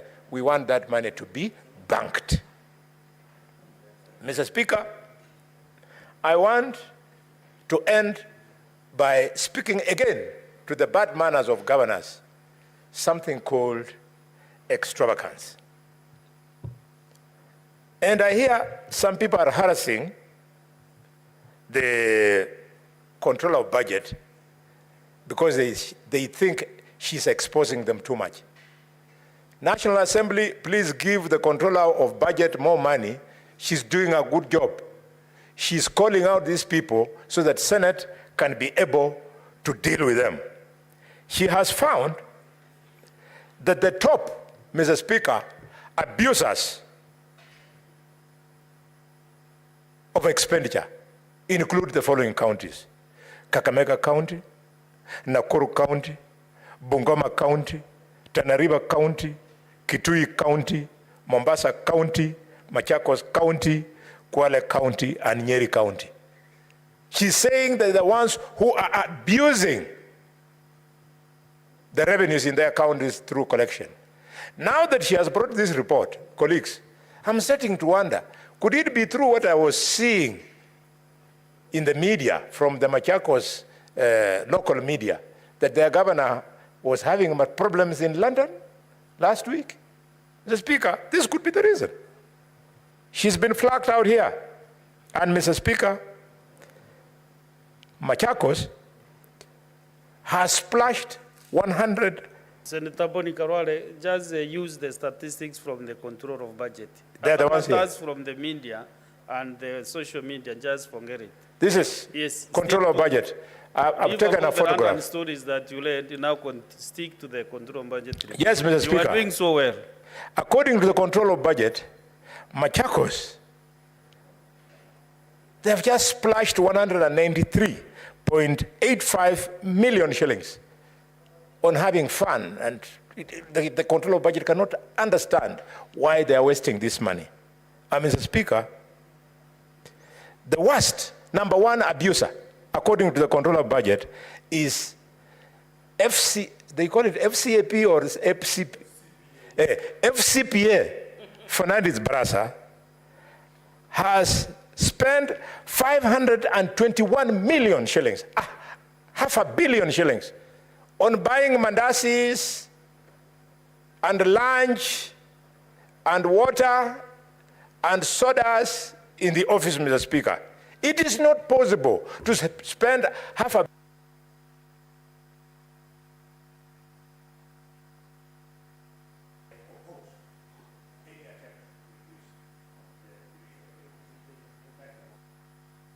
Give him that a second. To pronounce yourself on your position. Yes, Mr. Speaker, with those many remarks, I want to oppose any attempt to reduce the money that this House allocated to counties, 400.16 billion shillings, Mr. Speaker. Okay. Next is Senator Sifuna Edwin.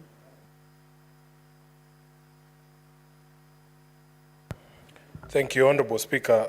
I rise to oppose the proposal to review the division of revenue to reduce the amount of money that this House allocated to county governments from the 400 billion shillings that we passed to 380 billion. Honorable Speaker, I was listening to my brother Khalwale praising his governor for paying pending bills of 771 million shillings. I was wondering if he had not seen that report, but he has mentioned it, that Kakamega County spent 521 million Kenya shillings on buying tea and mandazi for Fernandez Barasa and his friends. Honorable Speaker, these are the governors who create justification for why government proposes such bills. This bad behavior that Senator Khalwale is referring is not widespread across the country. There are county governments that are really doing their best to serve and deliver to their people. But it is governors like Khalwale's governor, Governor Fernandez Barasa, spending $500 million shillings on tea and mandazi. These are the people who make it very difficult for us to push further resources to go to the counties. Honorable Chair, I also had another governor who is, I would call him my mother's governor, the governor for Bungoma.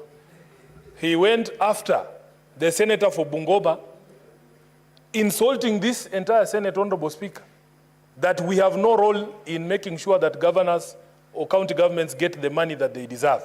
Yet it is us here today who have to stand up and defend devolution and say not a shilling less from the 400 billion shillings that we passed here in this House. Where is Governor for Bungoma now? Where is he now?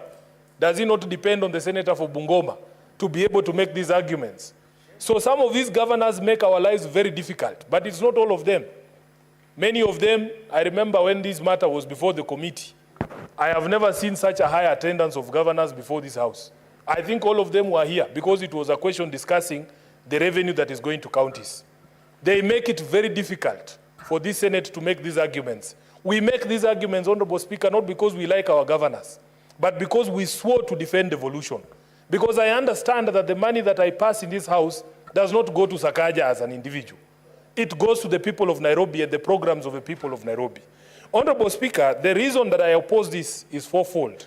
Number one, if you look at Section 2 of this bill, it talks about the purpose of the bill being to amend the Division of Revenue Act of 2024 so that you can have what the bill very strangely calls, Honorable Speaker, equitable sharing of the shortfall in revenue. Now, this is something that I have never heard of before, because in my reading of Article 202, Honorable Speaker, the only thing that is subject to equitable sharing is revenue, national revenue that has been raised. There is no mention anywhere in the Constitution of sharing of shortfalls. That does not exist in the Constitution, Honorable Speaker. Therefore, from the onset, you can see that the object of this bill is unconstitutional. Number two, Honorable Speaker, my reading and understanding of the Constitution is that there is an annual division and allocation of revenue bill. One bill, if you look at, Honorable Speaker, the provisions of the Constitution only speaks about an annual division of revenue bill. That means, Honorable Speaker, every 12 months, Parliament is only allowed one division of revenue. There is no way you can introduce a second one. And once we have passed that bill, Honorable Speaker, it is my view that because the Constitution talks of an annual division of revenue, you cannot introduce a second one. It comes only once and it is provided for. You cannot have more than one annual division of revenue bill. And so too, Honorable Speaker, in my view and interpretation of the Constitution, the annual allocation of revenue bill. Honorable Speaker, it has been the tradition of previous divisions of revenue bill to provide that the shortfall in revenue is to be borne by the national government. Curiously, this bill proposes to amend Section 5 of the bill that we passed here earlier this year, that the shortfall be borne by both the national and county governments. Honorable Speaker, it even goes further to say that the shortfall to be borne by the national government cannot exceed 15%. Which is why, Mr. Speaker, I want to come to the third reason why I strongly oppose this bill.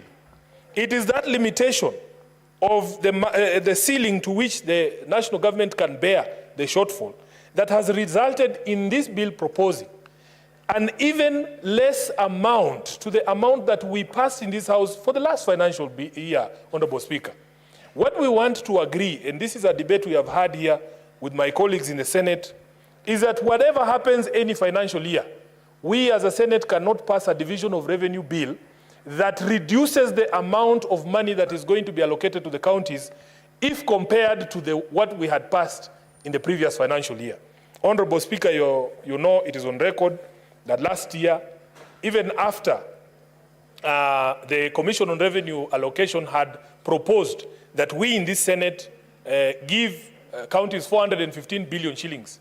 Honorable Speaker, we only gave 385 billion shillings for the last financial year. This bill proposes a figure of 380 billion shillings, which is 5 billion shillings less than the amount that was sent to the counties last year.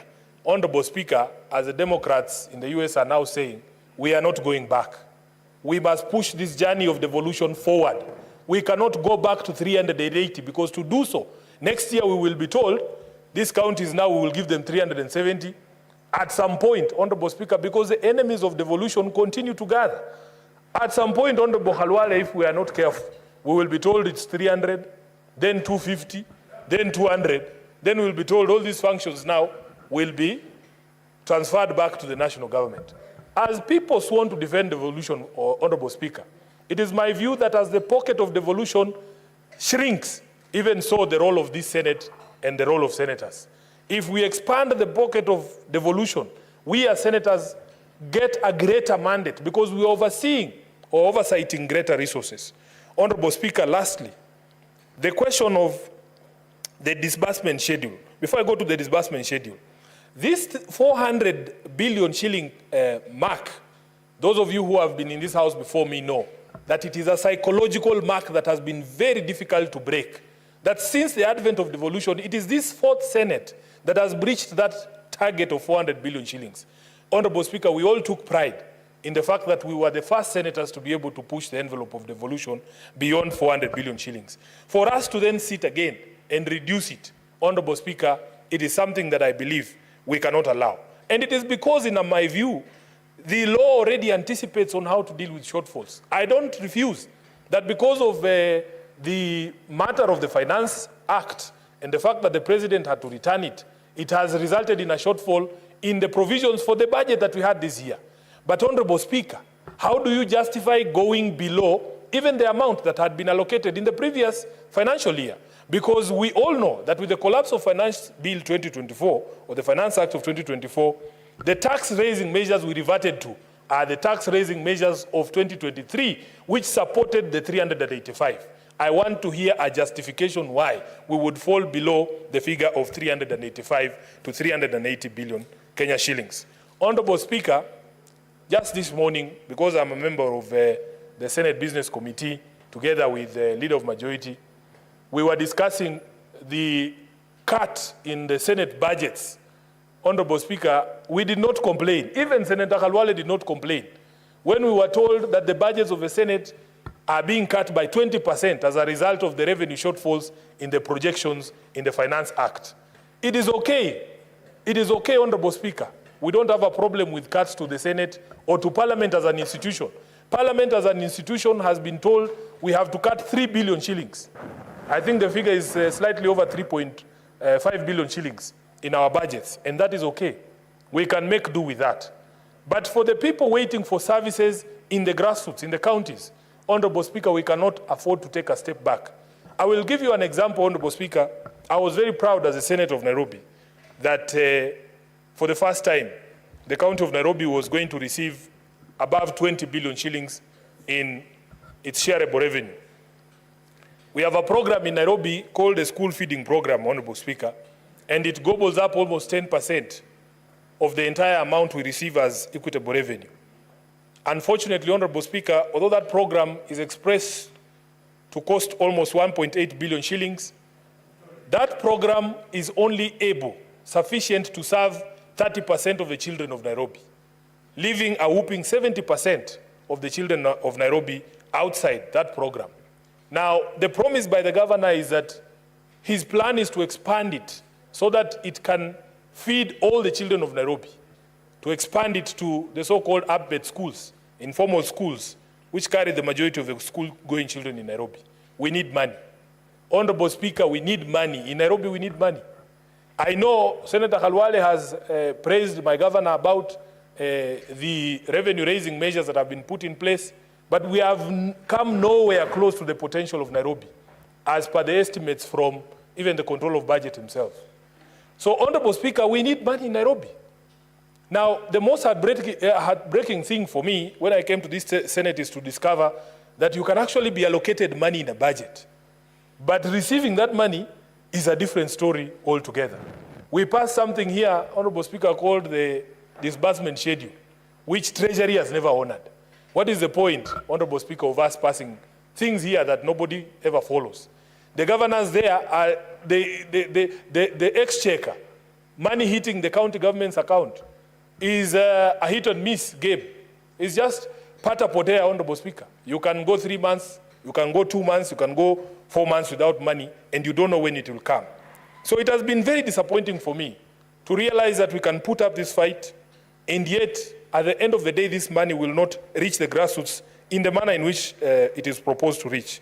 So, Honorable Chair, Honorable Speaker, my view is that as a Senate, we should always try to fight to push the envelope for the basket of devolution, that any attempts to reduce that amount is something that is to be resisted here on the floor of the Senate. And I understand all the discussions that have been had, and Senator Khalwale has spoken about some of them, the bad manners we see from the county governors.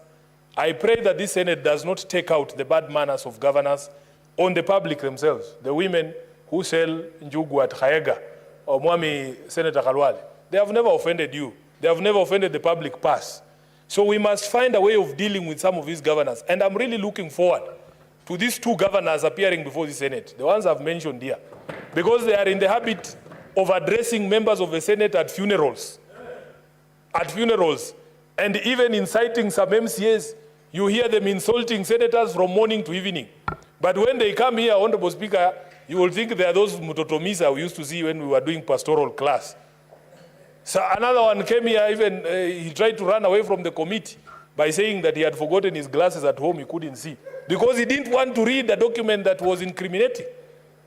So, Honorable Speaker, the same vigor that we fight for these resources, we must be there as senators to protect those resources when they get to our county governments and ensure that it actually benefits the people of the counties that we represent. So, Honorable Speaker, with those few remarks, I want to say categorically that for me, I do not think that there is enough justification for this reduction beyond even what was allocated last year. And I would wish that every time we get opportunity to vote for monies for the counties, we are increasing and not decreasing. I thank you, Honorable Speaker. Thank you, Senator Sifuna. Senator Mungatana.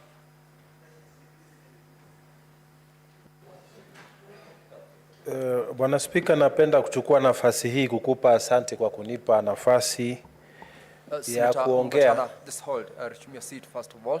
Let me allow Senator Boni Halwale to first table that report so that you can take the floor. Senator Mungatana. Thank you, Mr. Speaker. Mr. Speaker, my apologies on behalf of the Committee of the Senate Finance and Budget Committee. The printout of this report has been slow. It's now available. Members, I now formally rise to beg to lay this paper on the table of this Senate today, being the report of the Standing Committee on Finance and Budget on the Division of Revenue Bill, Bill number 38 of 2024. I thank you, Mr. Speaker, and I invite members to collect their copies before the debate. Senator Mukatana, now you can take the floor and contribute to the motion. Asante Bwana Spika kwa kunipa nafasi hii na mimi nitoe maoni yangu kuhusu hoja hii ya ugawaji wa fedha kati ya serikali kuu na serikali gatuzi. Bwana Spika, jambo ambalo tunalizungumzia leo ni kuhusu kupunguzwa kwa hizi seti. Sisi tulikaa hapa tukapitisha ya kwamba serikali kuu itapata mgao wake na serikali za kaunti zitapata bilioni 400.1. Sasa tunaletewa mswada mwingine wa kupunguza hizi hela za mgao wa serikali za kaunti, kwamba sasa tutoke ile bilioni 400 ishuke chini zaidi. Bwana Spika, sisi tungependa kusema kama senators, na mimi kama senator wa Tana River ningependa kusema ya kwamba tunakataa na tunapinga pendekezo la kujaribu kupunguza mgao wa serikali za kaunti. Na tunasema hii hoja ambayo imeletwa leo tunaikataa kwa sababu ya kwamba katiba imesema tuko na serikali katika viwango viwili. Kuna kiwango cha serikali kuu ipo na majukumu yake, na kuna kiwango cha serikali za kaunti nao pia wako na majukumu yao. Ni makosa sana kwamba serikali kuu wao waendelee kuishi vizuri na serikali za kaunti ziendelee kufinywa.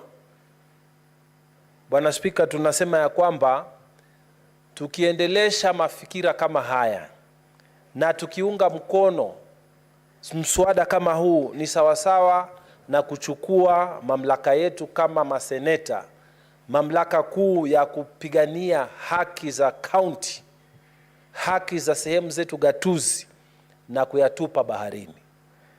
Kwa hivyo Bwana Spika, tunaomba katiba iheshimiwe na tunaomba serikali za kaunti ziheshimiwe. Kuna wengine wamesema eti kwa sababu kuna sehemu na serikali gatuzi zingine zinazotumia pesa vibaya, na wanajaribu kutumia fikra hiyo kupunguza pesa ambazo zinaenda kwa kaunti zetu. Mimi ningependa kujibu namna hii, niseme Bwana Spika, mambo ya utumizi mbaya wa fedha yaweke tofauti na utumizi na mgao wa pesa ambao unafaa uende kwa kaunti. Mambo ya utumizi mbaya wa pesa yako na namna ya kushughulikiwa. Kuna sheria ambayo itafuatwa, wanaohusika watakamatwa, mambo ya investigation itafanywa, na wale watakaopatikana na hatia watapelekwa mbele ya sheria.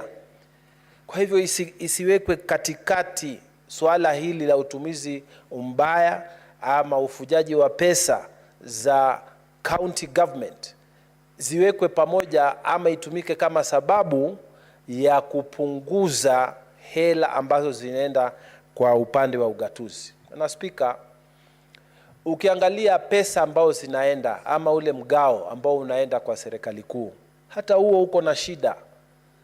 Kila mtu anajua, na ripoti hapa za controller wa budget zinasema mara nyingi kwamba shida ya ufujaji wa pesa pia uko katika serikali kuu. Kwa hivyo hakuna haki ya kutumia akili hiyo ama mawazo hayo kupunguza mgao wa kaunti. Na mimi najua maseneta wote ambao tuko hapa, sote tunapigania kwamba kaunti zetu zipate mgao wao wa sawa, na tumeyazungumza haya na tumeyapitisha haya. Kwa hivyo mtu yoyote ama kamati ama sheria yote ama hoja yote ambayo itakuja nyuma kuja kusema ya kwamba vile tulipitisha na senti ambazo tushaziweka na vile tumekwisha kuwaelezea watu wetu ya kwamba kule kwa sehemu zetu gatuzi ya kwamba pesa ambayo inakuja kwa kaunti ni kiasi fulani, tutaenda huko sasa kusema nini ikiwa kwamba tutaambiwa tena tukate? Watu husema, Bwana Spika, nikiwa namalizia, kwamba jungu kuu halikosi mkoko, na kati ya serikali za kaunti na serikali kuu, jungu kuu ni serikali kuu. Kwa hivyo kama ingekuwa kuna mahali pa kukatwa zile pesa, ingefaa hizi pesa zikatwe kwa upande wa mgao wa serikali kuu, sio mgao wa serikali za kaunti. Magavana katika Council of Governors siku zote wanalia kwamba hata ule mgao ambao tunapigania hapa tunapata hautoshi. Na ni kweli ya kwamba serikali zetu za gatuzi ziko na shida, na zingine hata kulipa mishahara ya wafanyikazi wetu huko kwa kaunti. Na unapata saa ingine hata mishahara mwezi mmoja, miezi mbili haijalipwa.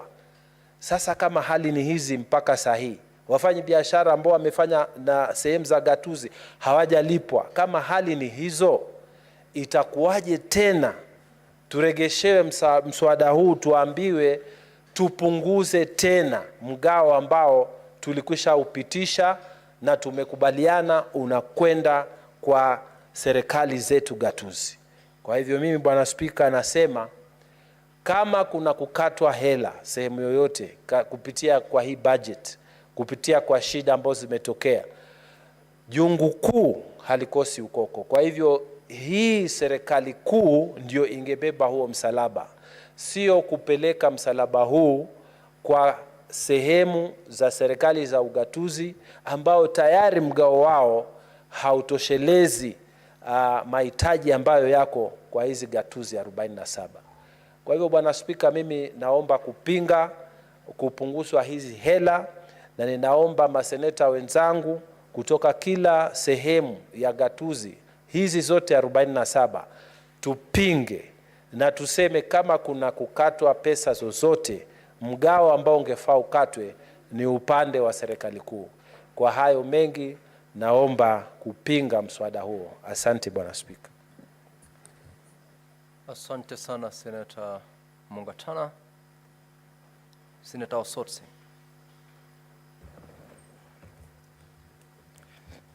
Thank you, Mr. Speaker, for this opportunity to also make my contribution to this bill, the Division of Revenue Amendment Bill 2024.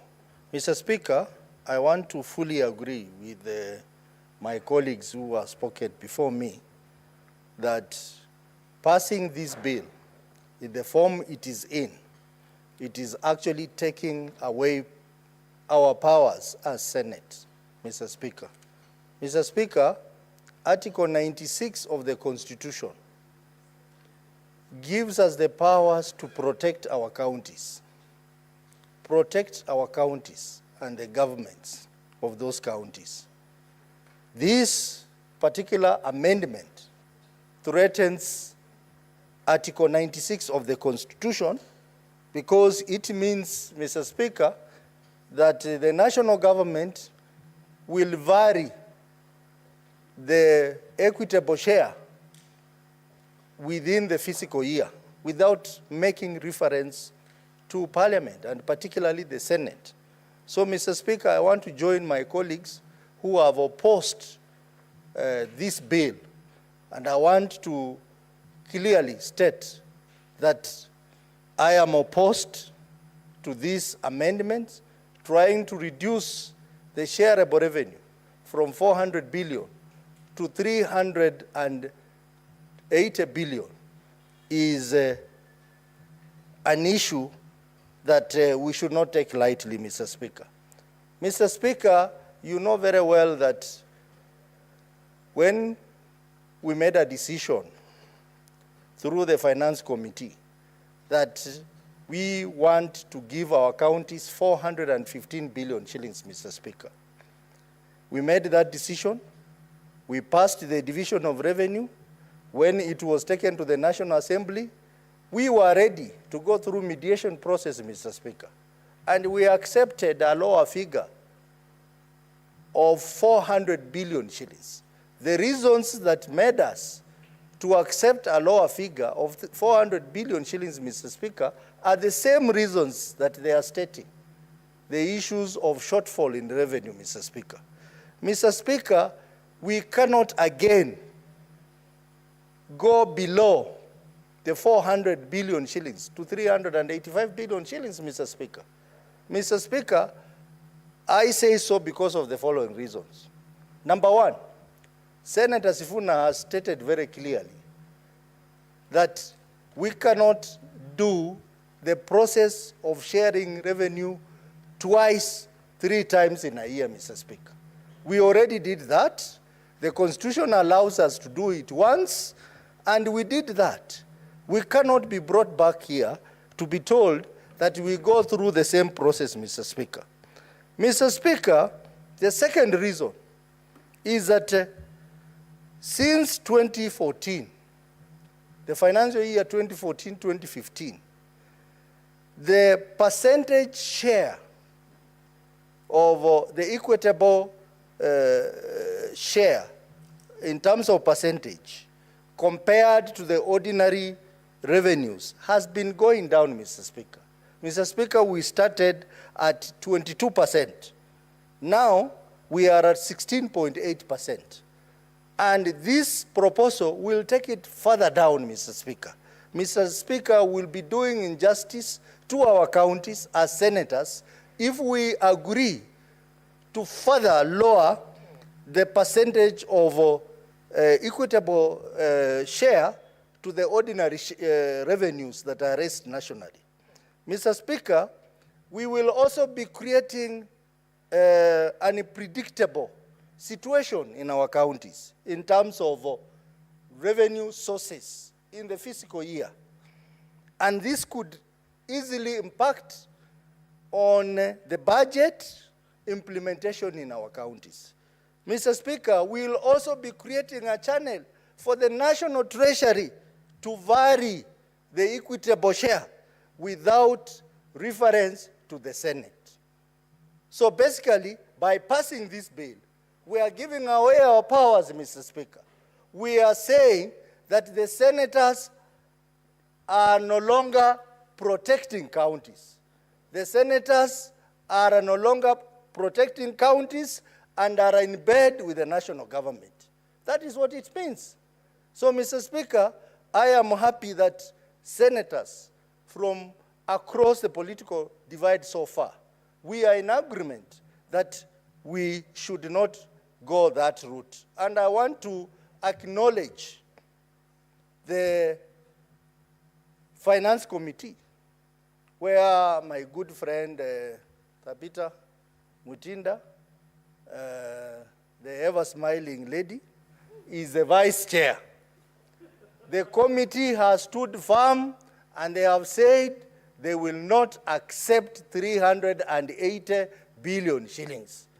And I've looked at the report, which is here, Mr. Speaker. They have even amended the bill to say they will stick with the 400 billion shillings. Mr. Speaker, let us allow it to go that route. We are ready to go into mediation. And we will not this time around, those who will be selected to sit on the mediation committee, do not agree to go for a lower figure. We will stick with 400 billion shillings, Mr. Speaker.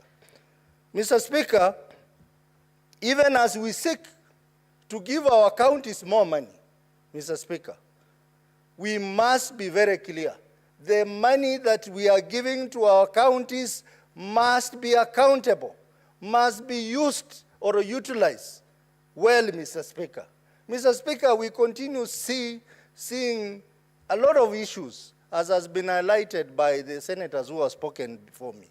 The reports by the Auditor General, the reports by the Controller of Budget, Mr. Speaker, some of them are not giving hope to the protectors of devolution, in this case, Senate. We would like to push for more money, but at the same time, Mr. Speaker, we want to see this money changing lives. We want to see this money being utilized well. We want to see corruption in our county ending. Mr. Speaker, I would like, if I approve this money, and I know my county will get more money, we would like them to invest this money in critical areas, Mr. Speaker.